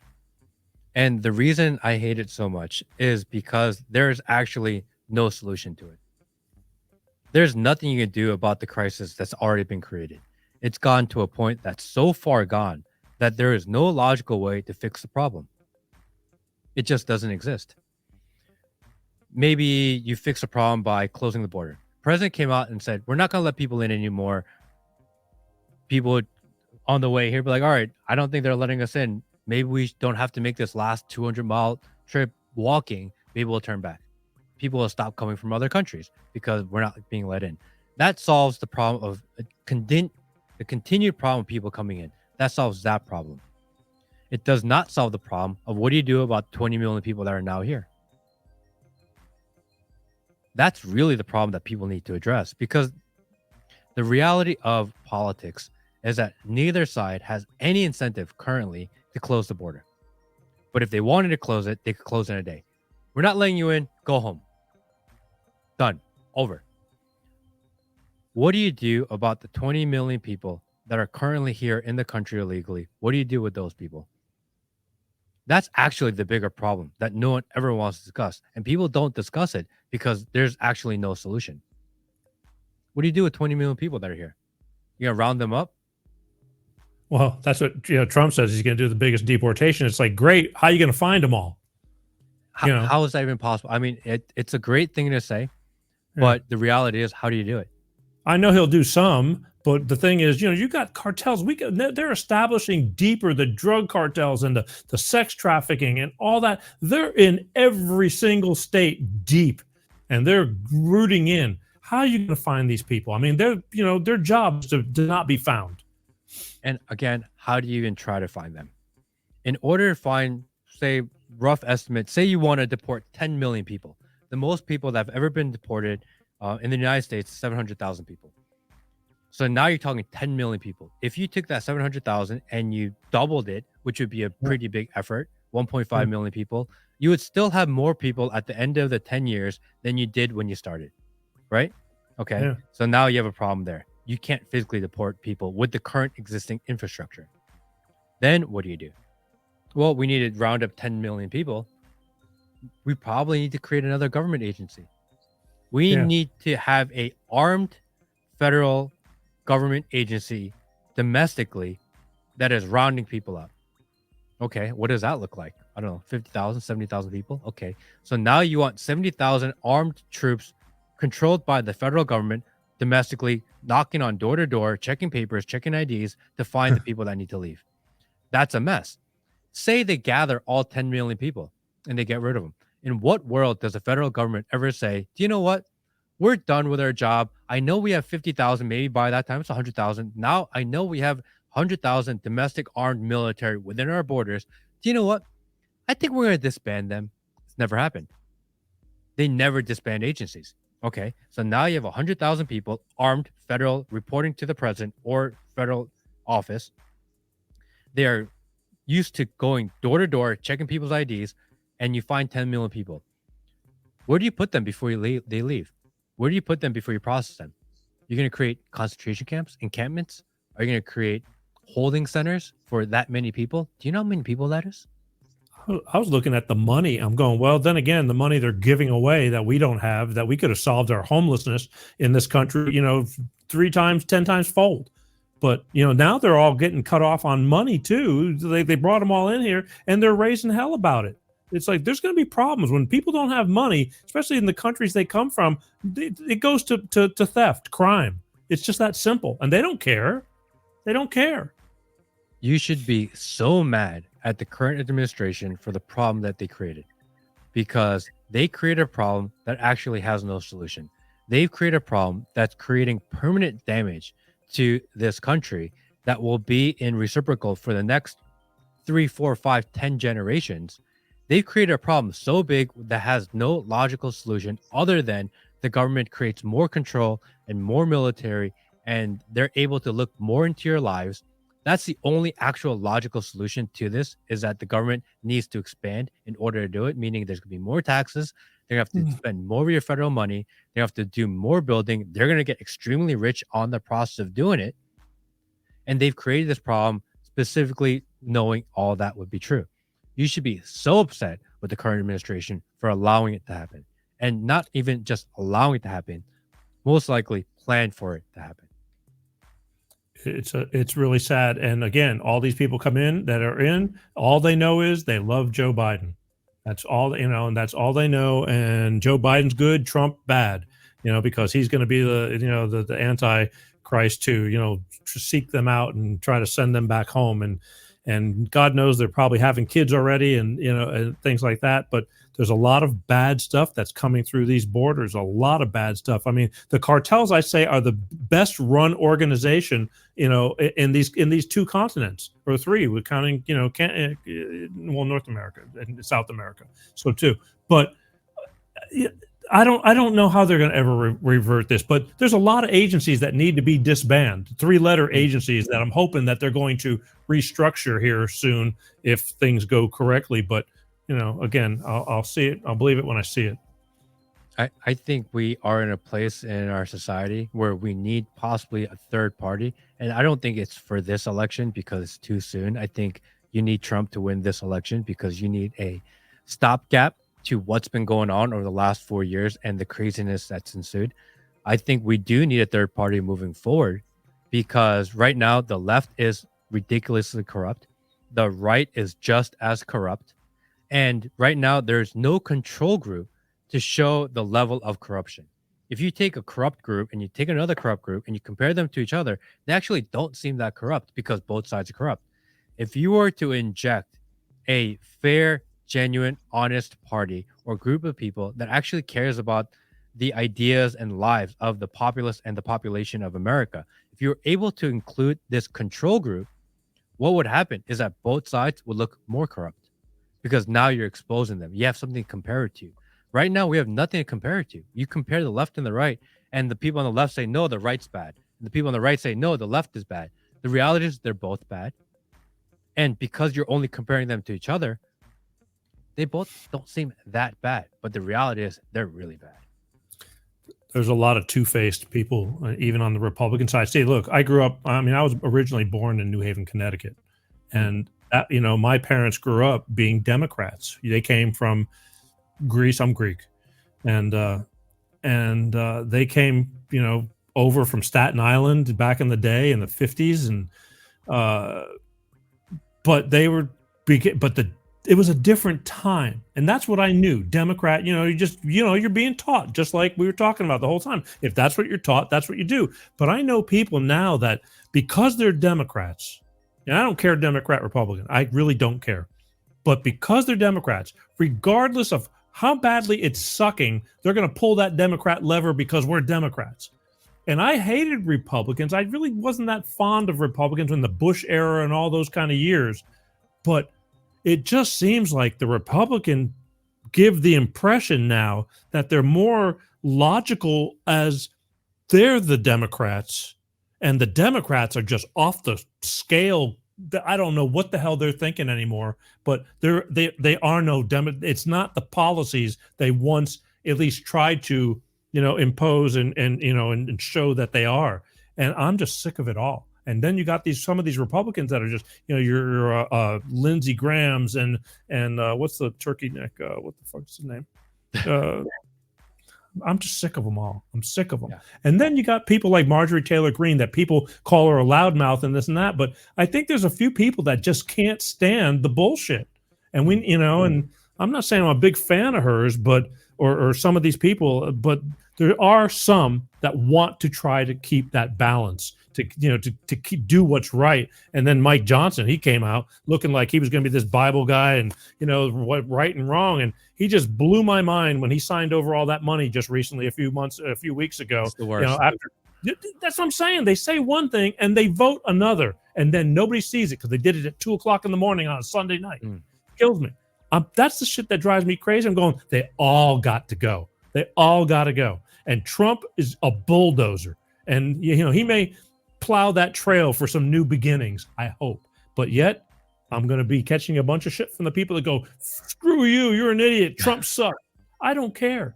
I just want us to have a decent life again. Yeah, I remember when I first, I got to see Marjorie Taylor Greene when they were doing a Trump rally in Rome, Georgia. And that is the district in which Marjorie Taylor Greene represents. Oh, that's right. She's in your area. Yeah, right? She's not too far from me. But yeah, she was in that district and there was a Trump rally there. And I went.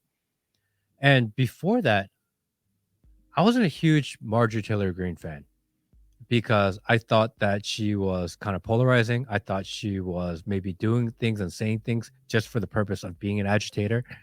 and that maybe it wasn't overly effective. That's what I thought. I didn't really like a lot of the way that she presented herself, and I understood why people didn't. And then I was at this rally, and Marjorie Taylor Greene walked out, and that stadium of people who are her constituents are the people that voted for her, the people that she represents. When she walked out, that place erupted. Wild. People were chanting MTG, MTG. and it hit me. And I realized, isn't that what you want? It doesn't matter how I feel about her if she doesn't represent me. She represents her district, and the people in her district absolutely love her.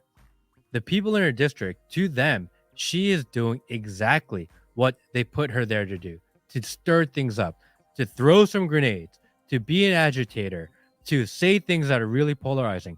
That's what they wanted her to do, and that's what she's doing. The role of the Congress is, and a congressperson, is to represent the district and represent the constituents that voted for you, not to represent everybody, not to represent other countries, not to represent issues that actually don't affect the people that voted for you. Your job and your role is to represent the people where you're from, where you live, and speak on their behalf. That's your job. And when I saw that, and they actually love her. They actually like her. And then I would think about people like Lindsey Graham or other politicians out there. When they go home, it's not the same sentiment. The people there don't think, oh, he's out there representing us, voting on our behalf, saying things that we want to say. I think she's a rare breed of people, of a congressperson actually doing what the people want her to do. Okay. But if that being said, then what about friggin' AOC and her district? Is she doing what the people want? Wants to be an asshole, a troublemaker? We've seen plenty of videos of her in her own district where the people in her district don't overly support her. So maybe a little bit different. She won. But if that is what they want, that is their job. That's how this works. You need people. It's not about ideas I don't agree with, because it's impossible to have everyone agree on every idea. True. It's about having people in place that are speaking on behalf of the people. If there is a group, maybe in AOC's district, that want to spend all their tax dollars on green energy, and that's really what they want, her job is to represent what that group wants. You may not agree, I may not agree, but that's her job, to represent the views and ideologies of the people that voted for her. And not even necessarily voted for her, but she represents in that district. That's how Congress works. That's how the government's supposed to work. They're supposed to serve the interests of the people they represent. The problem is that the Congress and the politicians represent the interests of what they want, what their donors want, what their lobbyists want, and their lobbyists don't live or consider any of the things that happen in upstate New York, where AOC represents. They don't. Congress should be representing the people that they're supposed to represent, which is the people. And I think that's the biggest separation right now. I just hate it. Again, I think the difference between AOC and Marjorie Taylor Greene is Marjorie Taylor Greene is to me, in my opinion, she's enough of this bullshit. You guys are, this is bullshit. And AOC is, let me create more bullshit. She has not had one single bill ever passed that she has come up with, ever. And I thought she was going to lose this last time around, because I saw her in her little town halls and people booing her and stuff like that. I go, she's out. And yet there she is again with that, I don't know how she's got a fiance, or fiance or married. It's like, I pity the poor fool. I pity the poor fool. Having to be married to that, it's like, God bless you. You're either brain dead or having to live with that shit every day. It's like, good super patient man. Oh, it's either that or a mere shell of a man.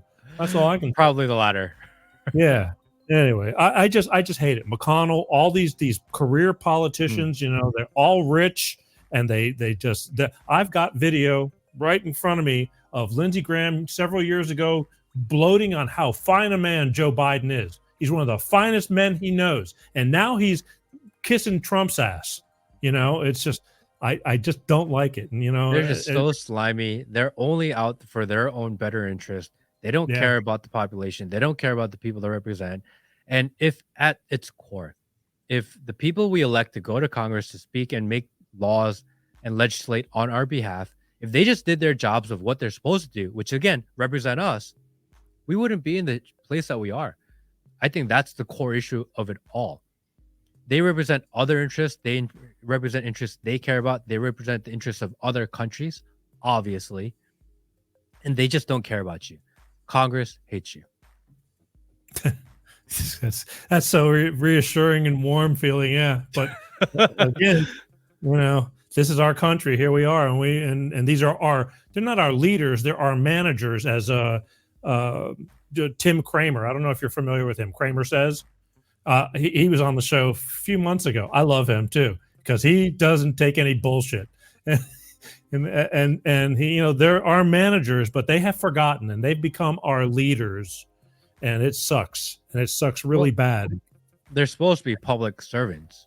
Yeah, they forgot. But they want to be your God. That's really what it is. They all have a God complex. They think they know better than you. They think they know your life better than you. They think they know your future better than you. They think they know the decisions you need to make before you make them, and they want to guide you to what they want. They're playing God. They're playing God with your lives.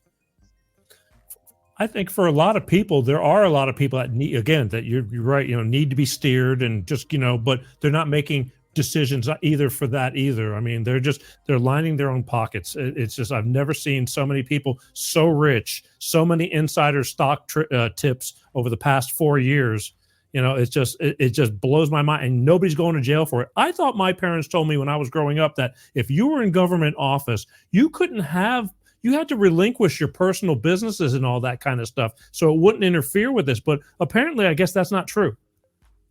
No, apparently you can do whatever you want at this point if you're in government. Yeah. As long as you're a congressperson, you can pretty much have a free pass in everything in life now, which is why they never give up the power. They never leave office, because it's a really cush place to be.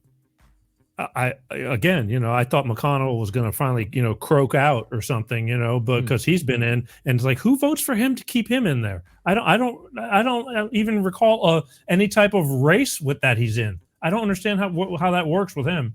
He's just there. It's like no questioning. He's just there until he decides to not be there anymore. I thought he was definitely going to be down for the count, and somehow miraculously he's still in the running. He must be on the same juice that Biden's on. Periodically.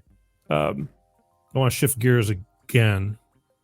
Still staying in the same area, but we're going to go back to Trump real quick. This will be the last time we talk about him. But they have spent years and countless of millions of dollars trying to pin shit on him. This is what kills me with the people that believe that he's such a crook. Now, I know people that say, look, man, I grew up in New York. He's a shyster and this and that. Everybody's a shyster. I mean, it's business. Everybody. I dare say that anybody who does their taxes cannot look me in the eye and say they never pushed it to try to get the most out of their taxes and things like that. It's just the way it is. But they have spent millions putting him on, the Russia collusion, the this, the that. And yet here we are 8 years later, and still not one single thing has been pinned on him. But yet we're going back to the people who just hate his guts. I mean, I don't, how do they not see this? I mean, they think he's that talented and that slick that if all these things were on him, he's the Teflon Don, nothing sticks. Well, I think we're starting to see that it was a huge mistake, because going after him is actually just making him more popular. I think people are so fed up with establishment and the current system in place that the more they go after Trump, it really feels like they're going after you. And I think people are coming to that realization. So I think we'll see a lot of these court cases kind of die out. I think that's why they kind of shelved the one in Florida. That's why they're trying to shelve the one in Georgia, because it's not working. And they're in a really tough spot. If they don't win any of these cases, it's going to look so obvious that it was political weaponization. If they stop, then it's going to show that they had nothing on him. If they keep on going, it just makes him more popular. So I think they just shot themselves in the foot on that one. I think they thought it would work. I think they thought it would be like how the populace reacted to things like this 10 years ago, not realizing how frustrated people are with the establishment and what's going on in the world. And I think that's something that they miscalculated. There is a huge distrust in establishment, huge distrust in government. And I think they underestimated how big of a distrust there is. How do you put it? I still say the people that hate him, no matter how it turns out, are going to say, well, that's because he's so corrupt that he's able to get away with it all. And nobody can get away with all these governments, agencies, all these people after him and nothing. He's a lot smarter and a lot cleaner than you think, and he knows to keep it that way. I truly believe if he gets into office this time, he learned a lot from the last round that I think he's going to be way better and way more cut to the chase and intelligent because he knows what's going on now. Because, it's a lot different from being a businessman, getting into politics and then learning who to trust, who not to trust. Even the COVID thing, he's got advisors. He doesn't know all this shit. They tell him he's trusting them. They're his advisors, but they were shitty advisors. There's a lot of those and people you can't trust. I think it's going to be a different ball game this time around, but I'm just feeling like no matter what you do, and he comes out clean as a whistle, the haters are still going to hate because they are so personal about this whole thing. And you expect that. I mean, isn't that what has to happen? You can't have someone, you'll never have a president which everybody loves. You're always going to have the other side. Even if I grew up in Cleveland. And so we were big Browns fans. We all loved the Cleveland Browns because I'm from Cleveland. We all had that one guy in the friend group that was a Pittsburgh Steelers fan just because he wanted to be that guy. That's a part of life. That's how society works, right? Everyone loves your favorite sports team, your home team, and you always got that friend that's rooting for the other side. It's just the way it is. It's fine. I think that's okay. I don't think you try to convince everyone. You just have to motivate your side of people that agree with you to go out and make change and make a difference and vote. I think that's more important than trying to convince everybody that they're wrong. Yeah, you're correct. I guess my point now that I'm listening to you, because again, even I listen to you because you're so soothing.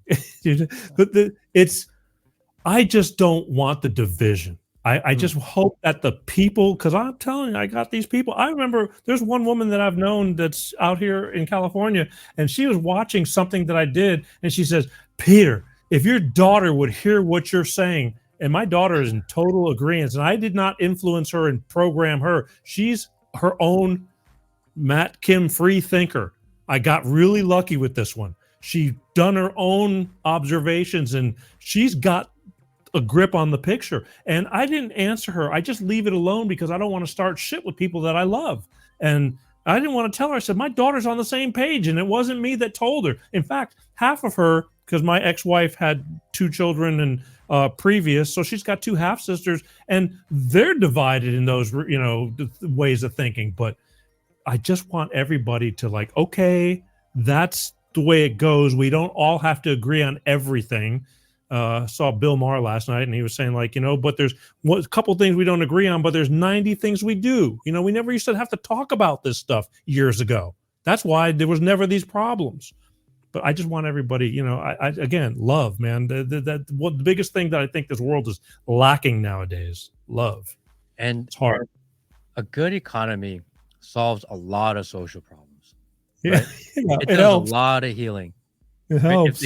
If Trump comes back and the economy is good, people, as much as the media tries to divide you, people are going to be like, we're okay. Like, we're making money. We're fine. People actually become very apathetic to the political system when times are good. I think if the Biden administration, if they wanted to push some of these crazy woke ideologies that they're trying to shove down your throat, they'd be much more effective if the economy was at least good. If people had money in their pockets, cost of living wasn't out of control, cost of housing wasn't out of control, if people had expendable income, and they're like, well, but we think guys should compete in women's sports. If the economy was good, a lot of guys be like, yeah, whatever, fine. Right? At least I don't have to worry about it. You can't have a crap economy and try to change the way people live their lives at the same exact time. That's a recipe for disaster. At least make people feel comfortable in their normal lives. At least have people money in their pocket, and then be like, oh yeah, I think we're gonna hire a trans person to run the military. And a lot of people are like, well, times are good, we make money. Like, I don't really care that much. You can't have people frustrated with the economy, feeling at wit's end, and then try to change the way they think. It's too much. They tried to do too much at one time. I think that was a huge calculator error. Well, look, I don't know how much gas is in Atlanta, but fuel over here still is over $5 at Costco for regular gasoline. It's over $5 a gallon. Some places it's $7 and something cents a gallon. Okay. The one thing we had going, I think, right now is that we were able to compare for the first time two presidents who actually sat in office. And you're going to tell me that we're okay right now. This is what blows my mind. It's like, as opposed to 5 years ago or whatever. And then he goes on, he just got through. They're catching him on all these lies saying he inherited 9% inflation, which it was 1.5 or whatever the hell it was. But people believe this shit. And that's the problem I'm having with this whole deal. It's like, there's no, how quickly we forget. So there is no good economy where there is no money in people's pockets. And yeah, money breaks up families, struggling. And that's a big deal. But what do I know? Here's what I want to do. One big thing and then one little thing, and then we're out of here. The climate change scam. To me, I've mentioned climate change to some people and they go, what are you talking about? Of course we got climate change. Look at all the shit they're spewing in the air and this and that. I go, it's not about that. I'm talking about all the money we're spending on climate change going to all these businesses and corporations and that are doing bullshit things that never end up working and then end up disappearing. And all that money is gone and there's no solution. Even from Obama, he started all this crap. What's your take on all this? I care about the environment. I think we should care about the environment. I really love nature. I think it is the most beautiful thing in the world, and we should protect it. I think protecting the environment and protecting nature around you is different than this climate change agenda, which is obviously money driven. If anything, tell people to stop littering. I remember I was going to Costco yesterday and some guy was going to his parking spot and he's going to his parking spot. He's going to walk into Costco. There's a big trash can in front of Costco. Why are you throwing trash out your window into the parking lot while you're parking? It doesn't make any sense. It's the little things that people do. I think that we should concentrate on more. Stop throwing soda cans and beer cans into the forest. Once you start doing smaller things, then the bigger things kind of grow on top of it. I think we've gone away from doing the basic things that protect our environment, and we try to make it this huge political thing, and we try to pump a bunch of billions of dollars in it, and you create agencies around it, and it's another form of DEI, and the ozone is failing, the world's going to end. It's global warming, the world's going to end. The tides are rising, the world's going to end. World's not ending. We're okay. Let's just do the basic necessities of our life to improve the environment around us. And if everyone just did their part, and if we held maybe some of the bigger companies dumping needlessly into the oceans, dumping needlessly into landfills, let's just have people do the basic necessities of life first. And then we can talk about a bigger solution. We don't do the small things anymore. The common sense solutions, we ignore those completely. And we think that big government is going to solve the problem. Never in the history of the world has big government solved the problem. You talked about littering and things like that. I truly believe, back down to, we didn't even talk about this, but again, there's so many different problems. Parenting, that's where we lost a lot of the core and all these shootings in Detroit and Chicago's and all that. It's parenting, and I know that life is difficult. Most people have to work, both parents nowadays. When I grew up, my mother worked part-time, but she was home a lot, and things like that. But parenting. And when I first started this show, it was called the Jim and Peter Show. And when we were starting to try to film, or we were really just feeling it out, we were at a park because we would drop our kids off at school. That's where we met. We met at kindergarten, our kids, and then we talked about it for years. But when we finally started, after we dropped the kids off, then we'd go and do something while the kids were in school, and then go pick them up, and then get back to our days. He had a piece of trash, and we're in this park, and he threw it like about 10 feet to a garbage can, and it missed, and it went on the ground, and he ignored it. And in my head, I'm going, aren't you going to pick that up? And that started me. Well, to make a long story short, it's the Peter G Show now. It was just one small example of like who you are as a person and what you do.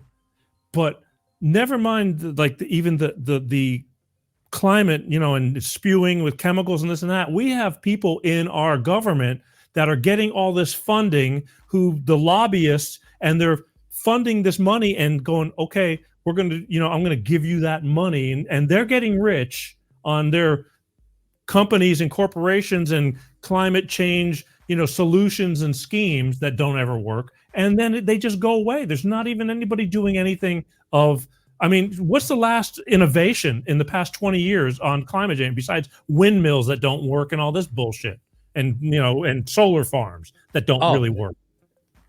Paper straws. Oh, yeah. I think that was their big idea. Plastic's killing the environment. Let's go to paper straws while it sticks to your lip and you're drinking. Why don't we just throw the paper straws into?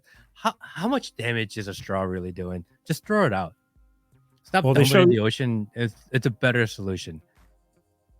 They show it in the turtle's nose. The straw in the turtles and the sea turtle's nose. Again, they banned plastic straws here in California. I don't know about Georgia, but all of a sudden they went away and the plastic came back. They banned regular, like the thin plastic grocery bags, like the real cheap ones, for free. Now you have to buy these thick plastic bags, so now we're just throwing away the big, because everybody forgets, and they keep on buying all these bags. You forget to bring them with you. There's no real. These aren't solutions. These are just like, again, somebody's making money, and it just drives me crazy. But yet you talk to some of these crazy people. I love when they show Plymouth Rock from 100 years ago, and the water level. I just recently been seeing this stuff in Staten Island. The water level's the same, if not lower. Then there's no water rising. Obama would not own all these waterfront properties if we were sinking into the ocean. It just wouldn't be that way.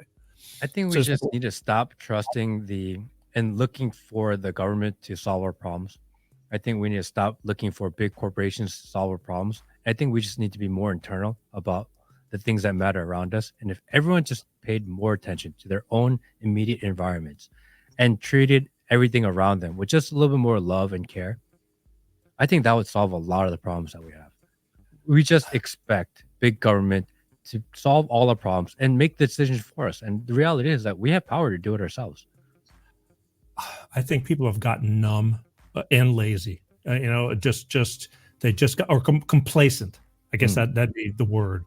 And it just, I don't know what to think anymore. I'm tired of it. That's why I got into this portion of I can do any type of show. I can do funny. I can do anything. But this is so important to me because I'm sick of it. It's like, enough is enough. It's the fantasy that they are trying to drop on everybody, and this bullshit is just. I'm going. I can't be the only. I'm high, but I'm not that high.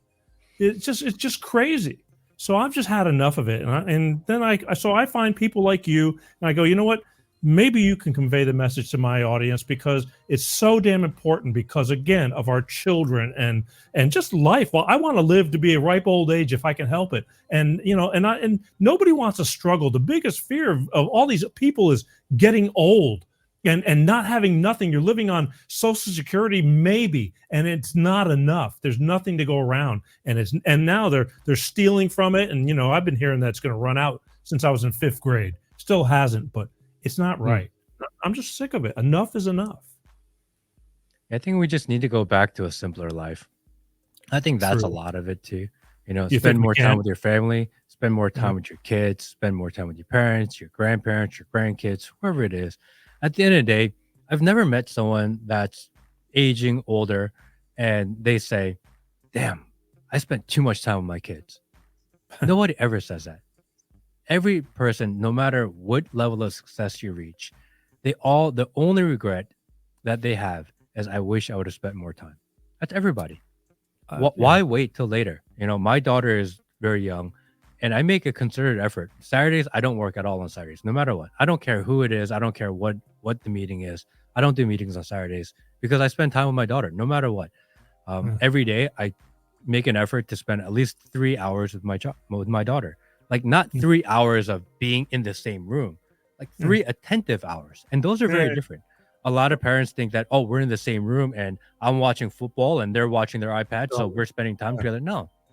3 attentive hours makes a huge difference in your child's growth, in their behavior, in their trust and understanding.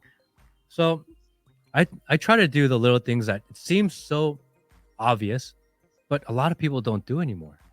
My daughter has no screen time. We don't give her technology. She understands what it is. She knows what my phone is. We get to FaceTime grandma, but there's no mindless sitting there watching TV. You can play with your books, you can play with your toys, or you can talk to dad. And she's only 2. And she'll be, okay, I understand. And we're playing toys. And dad, can we do this? Amazing. Let's do that. But you're not going to sit there and just aimlessly stare at a TV screen. Like, no way. Impossible. And that means I got to spend more time. It means my wife needs to spend more time. It means we need to make sacrifices, because spending, especially for my wife, to spend 12 or 14 hours a day, all day long, with no help of technology, it's definitely the road less traveled.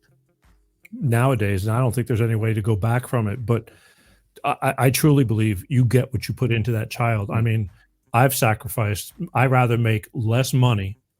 Well, now she's 18 now, and I still jump when I have the opportunities in the mornings or in the evenings, because unfortunately, like I said, I'm divorced, but she's around and me a lot, and I make every effort. I'm there for my own self because I'm just crazy about her, but I do truly believe it made a difference. I'm not going to take credit for like who she is. She's who she is, but you get what you put into it. And that's obvious. Like, you could let a kid sit in the corner. He doesn't learn nothing. They know nothing. You know what I mean? You got to put in the time, and money doesn't, that's something that money. And again, if you don't know, I guess you won't miss it if you don't know, but I knew, and I'm telling you, it's like, I love every second I can get. And I'll probably be like that till I die. I just enjoy, I think it's our role as parents not to be teachers and educators, but to be models. So if we live the life and the type of life that you want your children to live later, if you want your children to be focused on only work and only career and don't care about family, live that way, because that's what they're going to do. If you want your children to be family oriented, family first, family, then you need to live that way also. You can't make excuses of, oh, but it's like really good for my career, or I'm busy, or I'm doing this for the benefit of the family, which is why I'm working. No, actually, you're hurting your family by abandoning and leaving your family for work and other things in pursuit of a career. Because the reality is, you never get that time back. You know that. Every parent knows that. Well, every day that you're with your child, it's the youngest they'll ever be. You never go backwards. You never get that time back. It's impossible. So make the most of the time you have, maximize the time you spend together, and be attentive. I remember Father's Day last year. I was at the golf course bar, and my daughter went down for her second nap, and I went to the golf course for like an hour. And I saw 2 groups of people there that day. There was the young dads celebrating because it's Father's Day. We get to hang out, we get to party because it's our day. Finally, this is Daddy's day. We're going to get really drunk. We're going to go play golf. That's one side. Right. The other side of the bar were the older generation, and they were all getting drunk because they were all sad. Their children decided to not spend Father's Day with them, and they're upset and they can't figure out why. Where do we mess up that our kids don't want to spend Father's Day with us? Well, let me tell you, look at the other side of the room. On Father's Day, you said it was your day, and you decided that you're going to leave your kids behind and go to the bar and get drunk. What you did was you taught them that that's what you do on Father's Day. You don't spend it with your father. What you should have done when you were young is on Father's Day, spend time with your children. Because when you're older, when you're in your 50s and 60s and 70s, your kids are going to be like, hey, it's Father's Day. Let me go spend time with dad. Or they're busy with their own Create the lives. situation. You see the circle. And I thought that was really telling. And ever since then, I'm like, I don't want to be that. I don't want to live in a life of regret where I didn't spend time with my daughter now. And therefore, when she's older and I'm older, she doesn't want to spend time with me. You just told the exact story. Again, my ex-wife had 2 other girls. And when the youngest of the 2 was 8 years old, they had a father, same father, and he was a golf fanatic. And he loved to go get buzzed and play golf. That was his thing. It was Father's Day. And this 8-year-old little girl was waiting for her father all day long to come because he was supposed to come and pick her up because it's Father's Day. She wanted to spend Father's Day with him. And this piece of shit did not show up. I had to deal with lots of this stuff when they were young. You know, I had to make the Easter baskets and I had to, I wanted to. But he never showed up.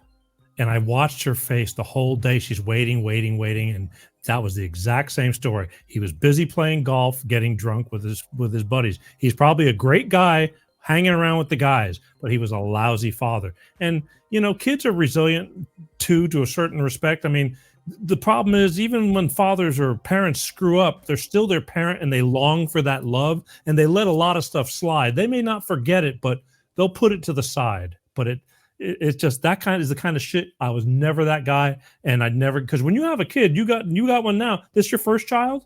Yes. It changes a lot of things, doesn't it? Not complaining, but I was 43 years old when I had my first baby, my only one. And I'm thinking, what the hell? My life is pretty, I got a good grip on my life. What's going to change?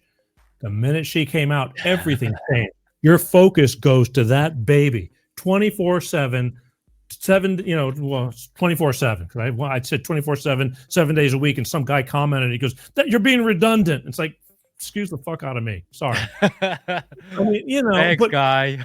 Yeah. He goes, well, now I see what kind of a guy you are. I go, no, you missed my whole point. And you're critiquing on my phrasing. But the bottom line is that child needs everything. And again, to this day, still, I adore her. I love being her father. Maybe because I got a good one that's not driving me crazy. But you have a good one because you loved being a father. Yeah. That's really what it is. If more people loved being fathers, especially men, if you loved being fathers, if you loved spending time with your children, they're going to turn out pretty good. They're going to turn out pretty rational. They're going to learn to trust you, respect you. And if there's a problem in their life, they're going to come to you.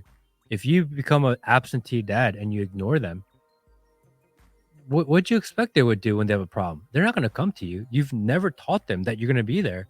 Why would they come to you when things are difficult? They're going to go with their friends. They're going to go to other outside influences. They're going to turn to the internet. They're going to turn to social media. They're going to get their information from places that they don't need to get it because you showed them that you're not there for them anyway. So I think about it all the time. How do I become a more attentive father? And how do I make sure that she knows no matter what happens, she can always come to me? I think you either got it or you don't. I mean, I know there's lots of people. Look, I've met a lot of people that go, listen, I had to work, and I get that. You got to provide.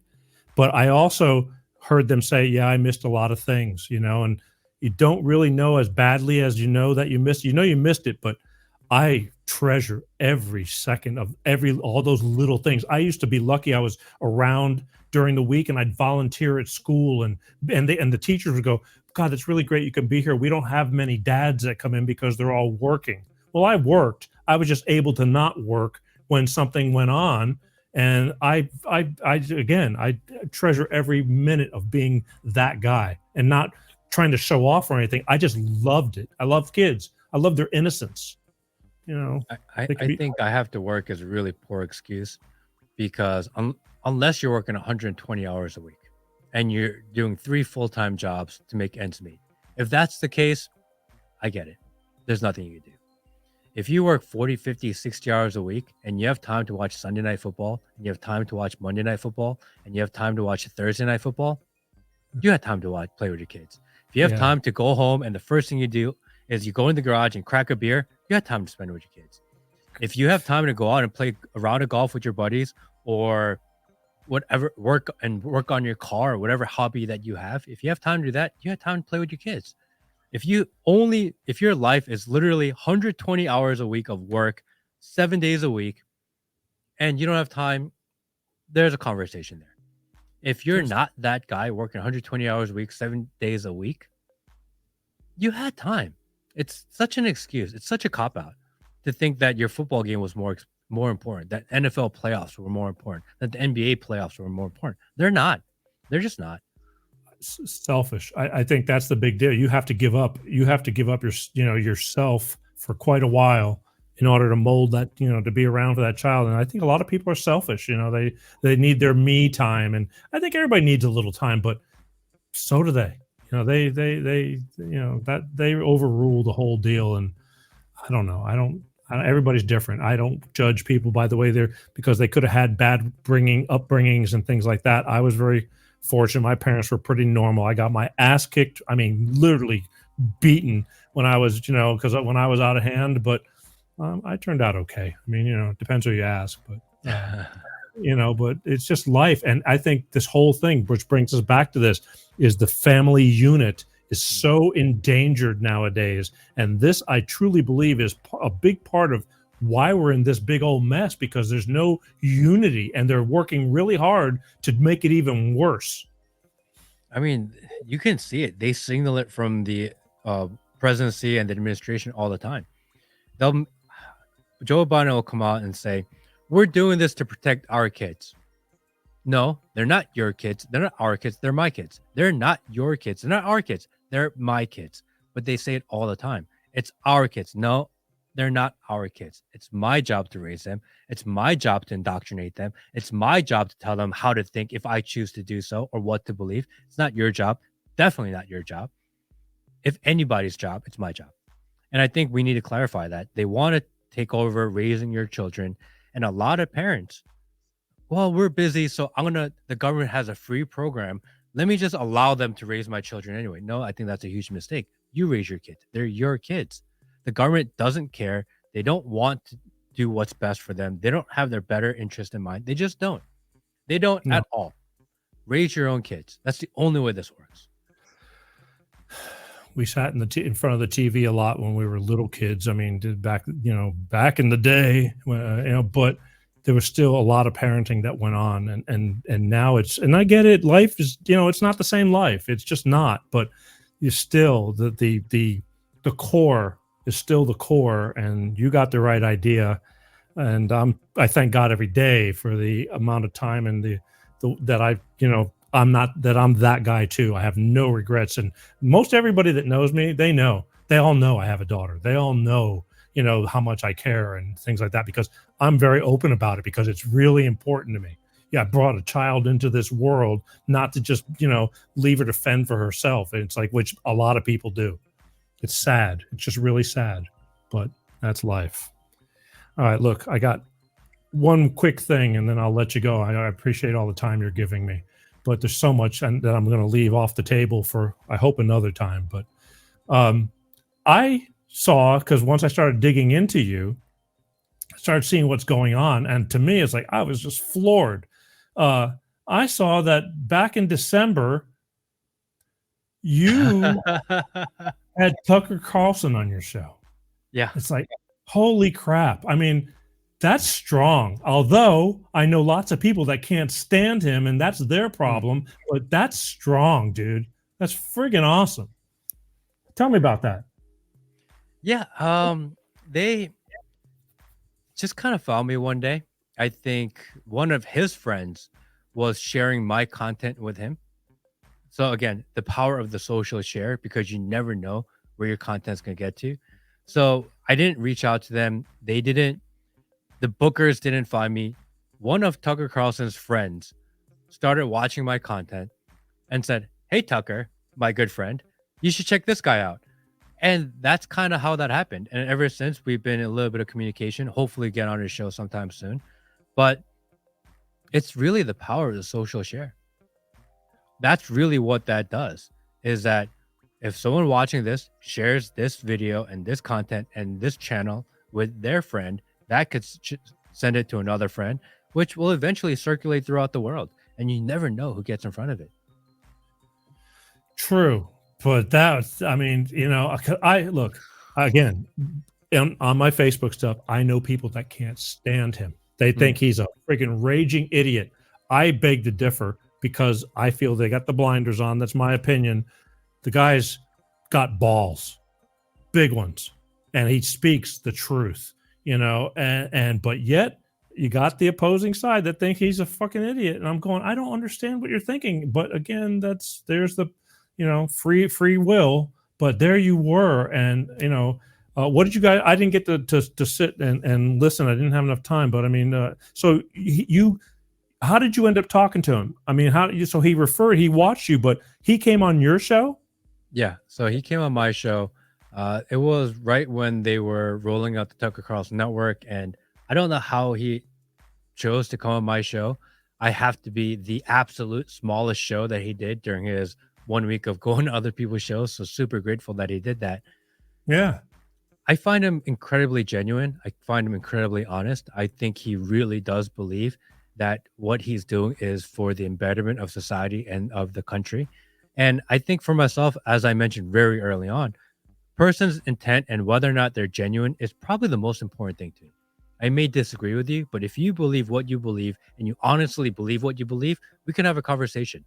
And I think he honestly believes what he says. I don't find him fake at all.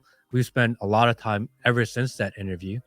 And he is exactly in real life how he is on camera. He's the same person. There is no variance of personality, no variance of humor, no variance of his ideas and the way he speaks. He is literally the same exact person on camera and off camera. And I don't think that applies to a lot of people, especially in that space at that level. You're talking top of the food chain type stuff. I get it, but and I hate that too, because I always say what you see is what you get. I mean, that's who else the hell am I gonna be? But there's a lot of phonies out there. But I just think he's just really super knowledgeable. I don't know whether he has, segment producers or whatever, but the thing is, he knows a lot of stuff. He's really good at it. And I do believe he's talking, his truth, so to speak, and whether you want to believe him or not, but it's kind of hard not to. But then again, I got these people that go, friggin' Tucker Carlson, he's the biggest friggin', and I'm going, well, please explain it to me. But again, crickets. Yeah, I think, he's unique in that he doesn't consume content. He doesn't consume news. He doesn't even own a TV, which is fascinating. Get out of here. I think, nothing. There is no technology in his life other than a couple of friends that he texts with. That's it. So there's no outside influence. His ideas are his ideas. It's something that came across his desk and he thinks about, and then he reports or talks about. I think more people should do that. Actually, that's what I do. I don't watch news at all. I consume almost zero news. I don't consume a lot of content, very rarely. Majority of my time on my phone is if I am doing something like this, or if I'm jumping in maybe a TikTok live or Instagram live, just so I can engage with people. Outside of that, I consume very little technology now. And I think once I started doing that is when you start thinking for yourself, when you start thinking past existing narratives. Sometimes I'll do a post on a story or a trending news topic, and people will say to me, Matt, that's so different than what everyone else said. I didn't know that. I don't watch other people. How am I supposed to know what other people are talking about? It's just you're able to come to your own conclusions once you turn it all off. I think that's something that I've learned from him. That's something that I try to implement into my own life. I don't want outside influence anymore. I think we're in a place where we should be thinking for ourselves. Make your own decision. Again, I don't have to agree with you, but your decision and why you believe what you believe should have been your decision to believe that, not someone telling you you have to believe it. I think once people start deciding matters of their life out of place of love, of care, and because they were free to do so, I think a lot of the conclusions that we come up to will be very similar. Because at the end of the day, people want very similar things in our life. I want to take care of my family, and I want to live my life. That's really all what most people want. They don't want interference from outside sources, outside noise. I want to live my life free, and I want to take care of my family. That's really at the core what 99.9% of the people in the world want. I think the best way to achieve that is just start turning people off. You don't have to listen to so many people online. And if you listen to someone online, the question you must ask yourself is, do I feel like this person is honest and genuine? Doing what I do, I get offers for propaganda all the time. People reach out to you, Matt, can you take this stance? Can you talk about this issue? Can you agree with us here? And we'll pay you a lot of money. Really? Happens all the time. And if I tell you all the time, you'd be shocked on how often this happens. If that happens to me, can you imagine what the bigger names are getting? How much money they're getting? I've been offered $10,000 to take a stance on something. Imagine what the bigger names are getting. So you have to ask yourself, and anyone that you consume on a regular basis, do I feel like this person would say no to the money? And if your answer is, well, they could probably take it, just turn them off. Because they're not adding value to your life. They're just not. They're just propagandists. And that's for people that you may agree with and disagree with. I don't know how people live with themselves. I mean, for example, this dude right here, I don't know how this dude can get up and do a show every day and literally go back home and go to sleep at night, Mr. He, him, because of the crap that comes out of that dude's mouth, you know. And then you got this little bitch right here does the same thing right next to it. You know, there's so many of them. It's like, I always knew that I don't care how much money you pay me, you could never get me talking the kind of crap that comes out of those people's mouths. And they got to live with themselves. And I don't know how you do it. It's mental prostitution. The first few times you're like, oh, do I really want to do this? This is kind of dirty. I don't feel right about it. After you've been through 1,000, you're like, just another day. No big deal. Well, let's do 4 today. You know, it's mental prostitution. That's what they're doing. You get normalized to it, and at first it feels weird, which is why they try to ladder you in. Hey, why don't you talk about this issue? It's something you agree with, and you'll get paid a lot of money. And most people take the money because it's a topic they agree with anyway. Give it a year, give it 2 years. You have no soul. You've sold your soul the minute you start taking it. So that's something I'm very conscious of. And which is why I don't make a video every single day. Why I don't That's why my content isn't as frequent as everybody else. Because there's no way you can care about every single issue that comes across your desk every single day, all day long. It's impossible. And I think that's something that people should consider also. You don't have to care about every single issue they tell you care about. Pick a few that you actually really care about. Learn about those. Do your own research. Understand why you care about it. And some of them that really don't seem to matter that much to your life or you're not that interested in, let it go. You don't have to think about every single issue they throw in your face. You just don't. I think it's really, really tough. I could never, at least if I did anything that I'd be wrong about, I'd have to realize it later. Like I thought it was a good thing, but it really wasn't a good thing. That'd be like a true mistake. But to consciously make, I just can't. I don't know. Screw them. You know that I couldn't do it. Let me. Burn it all down. Yeah, exactly. One last question. When I see a lot of your short content, and that's another thing. When you're doing that, are you scripted? Are you reading? Because just. Okay.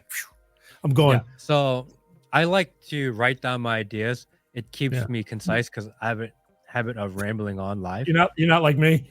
You just friggin' squirrel, you know. Well, I think it's because I want it to be concise. I want to get my point out clearly. I think it's easier when I write it down. And it also helps me think.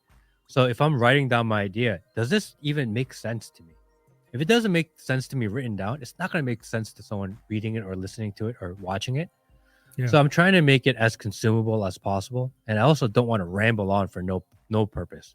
Yeah. So I think that's why I do it that way, and it helps me think. So it's multifaceted.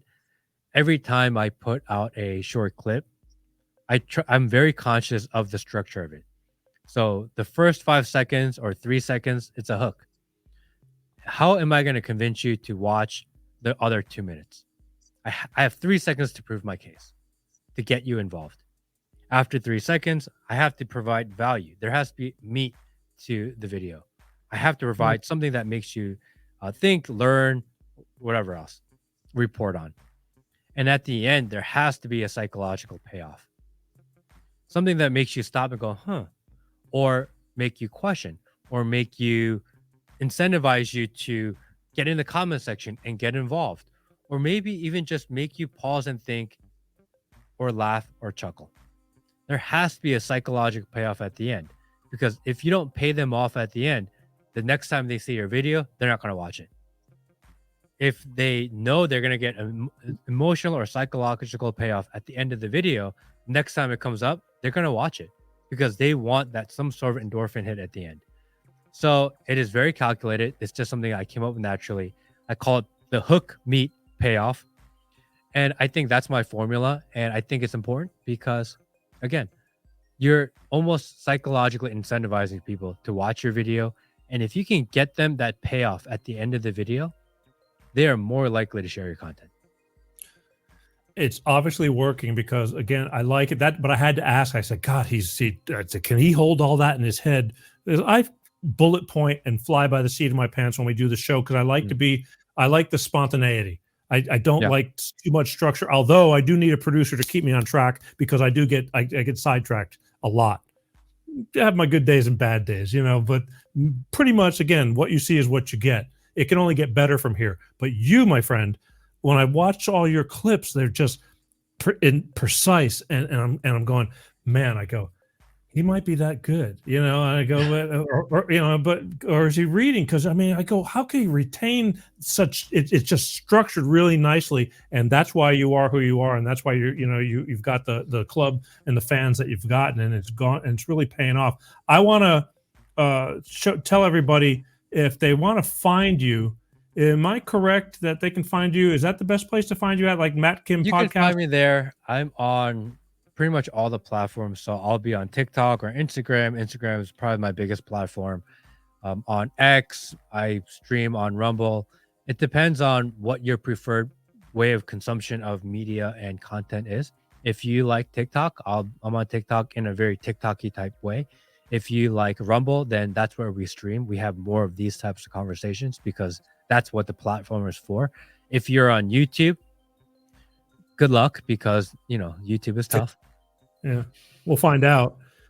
But basically, whatever platform you're on, we engage to that platform. I believe that every platform is different, that the population and the people that consume on that platform consume it in a different way. People who live on TikTok live on TikTok. People who live on Instagram live on Instagram. People who live on YouTube live on YouTube. People who live on Rumble live on Rumble. What they want out of their content is different. So we engage with every single platform differently. So whatever your preferred form of content is, you can find me there. If you just search Matt, at this point, if you just search Matt Kim, you'll be able to find me on every single platform. True, because that's how pretty much I was just doing a little bit of research prior to when we were putting all this together. And I said, let me start Googling and see where we're going. That's where I found the Tucker Carlson thing. And then I started looking, I go, well, okay, pretty much I put your name in and it comes up because with me, it's like, there's so many Peter G's. If you don't put in Peter G show, you won't, but the minute you put in show, it's like everything pops up, but there's a lot of Peter G's and it's like, but you've done a great job. And I was really kind of skeptical because the way I found you was through either Instagram or TikTok. It was one of the two, and I can't get arrested on Instagram. I just don't know what I'm doing. I don't know what I'm doing wrong. I just can't do it. It's not working there. It works on some platforms for me, and some it doesn't yet. And I'm going. When you see somebody and the first thing you do is they go, well, let's see what how popular he is. I'm going, oh, this guy's probably going to say, oh, fuck that. I'm not. Who is this guy? but you came. You know, I pretty much dogged you for a while because I just want a yes or a no. That was all. Of course. But you came on, and I'm glad. You're probably going to be one of my record breakers of time that we've spent, because we're talking about things that are so important that I just wanted to get as much as we could out of you right now, because life is busy. Who knows when the next time will be, which I hope there'll be a next time if we can, because people need to hear this stuff. So I want to say if you're ever bored, but I know that's not going to happen. But we'll maybe we can try this again down the road after the elections or something like that. We'll see, just for a little banter. But I want to thank you for coming on the show. I really do, because I know that you're going to make a difference, to my audience. And I strongly urge my audience to Google him and look him up and go see what Matt Kim has to offer. But again, I know you got things going on. We all have life, and I appreciate you taking the time to come on the show. Hey, Peter, thank you so much for having me. And if you've made it this far and you're still watching and you're still listening, share Peter's show. Thank you. Thank you for the. It's a pity plea. I mean, that's the only way this thing works. You're right. You're right. The people that you like, the people you have to support, the people that you trust, and don't worry about everyone else. Just support the people that you listen to. That's it. I've always said I'd rather have a 100 diehard fans than 1,000 of the people that just accidentally bump in and come and go. And that's how it's always been with this show. And little by little, again, because we started with nothing. I mean, I learned how to take a turd and polish it to a shiny chrome, and just like, started with nothing. I had an idea, but technically I hate being technical. I want to be the entertainment part of the entertainment. But came a point, especially during COVID, my producer at the time was very COVID, iffy about the whole deal. And fortunately, I was already getting into this mode when all those main shows, all the nightly, your Stephen Colbert's and all those shit shows that are on, they all had to go to their house, and it really showed that they don't have it when they're stripped naked. That there's nobody telling the audience when to clap and this and that. And when you talk into a dead camera, you better be relying on your own wits. And wow, they just blew me out of the water on how they've forgotten how to rely on their own skills. And so we kept on going through COVID. I mean, there was no stopping because I was already doing that show. But anyway, here we are. I thank you for doing this, truly from the bottom of my heart. We'll just hook up again. It's a small world, and but the show will live on. It's going to go to all the different platforms. I hope that I can say that. Wow, what a game changer, because I want to hope to that we reach somebody's minds and shift them a little bit. But thanks again, buddy. I love you. Thank you, Peter. All right, everybody, one last look at the infamous Matt Kim. Go find him. Just Google his name, Matt Kim. You can find him on his own personal podcast page, or you can find him on TikTok, Instagrams. You don't do much of Facebook, YouTube channels, all the above. Just Google Matt Kim. I'm telling you, he'll come right up. All right, wave goodbye to everybody. Thanks again. There you go. Uno momento.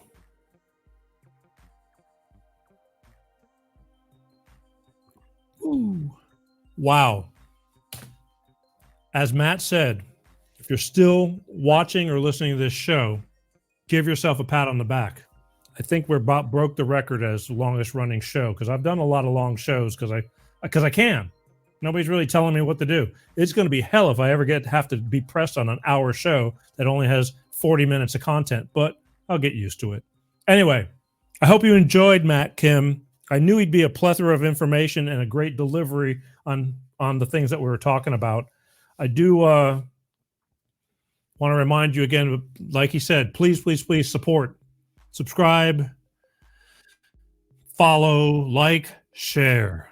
It's really important stuff. That's how we do it. I don't spend all this. If I had $1 gazillion, you could throw a bunch of money in advertising, and you throw enough money at anything, even if you suck, you can be relevant. I truly believe on flying by myself. It's like you either like me or you don't, and the guests I bring on. So I hope you liked it. All right. I'm Peter G. Thank you for watching Life with Peter G, the Peter G Show, every Wednesday, like clockwork, 6 p.m. Pacific, 8 p.m. Central, and 9 p.m. on the East Coast. Super God willing, because That's all we got nowadays. Need all the help I can get. I hope you enjoyed the show. I really do. I did. I got a lot out of it. But that's it. So we'll just see you next time. As always, be kind. Oh, I forgot. I got a special little thing for you. Be kind. You don't have to take a lot of shit from people. It's a tough world out there. I know it is. But you don't have to be an ass either. Life is short. Take a deep breath. Handle your business. All right? I love you guys. My name is Peter G. And thanks for watching the Peter G Show. Peace out. I'd like to thank Speaker Mike Johnson. I call him my little bitch for sending us more money so we can buy more mansions and yachts and cocaine. I love cocaine. I was actually running out of cocaine until the speaker decided to betray his party and send us all these billions of dollars. Now I will call El Chapo and get a freaking ton of delicious cocaine delivered straight to me big, beautiful mansion. As the great American comedian Dave Chappelle once said, I'm rich, bitch.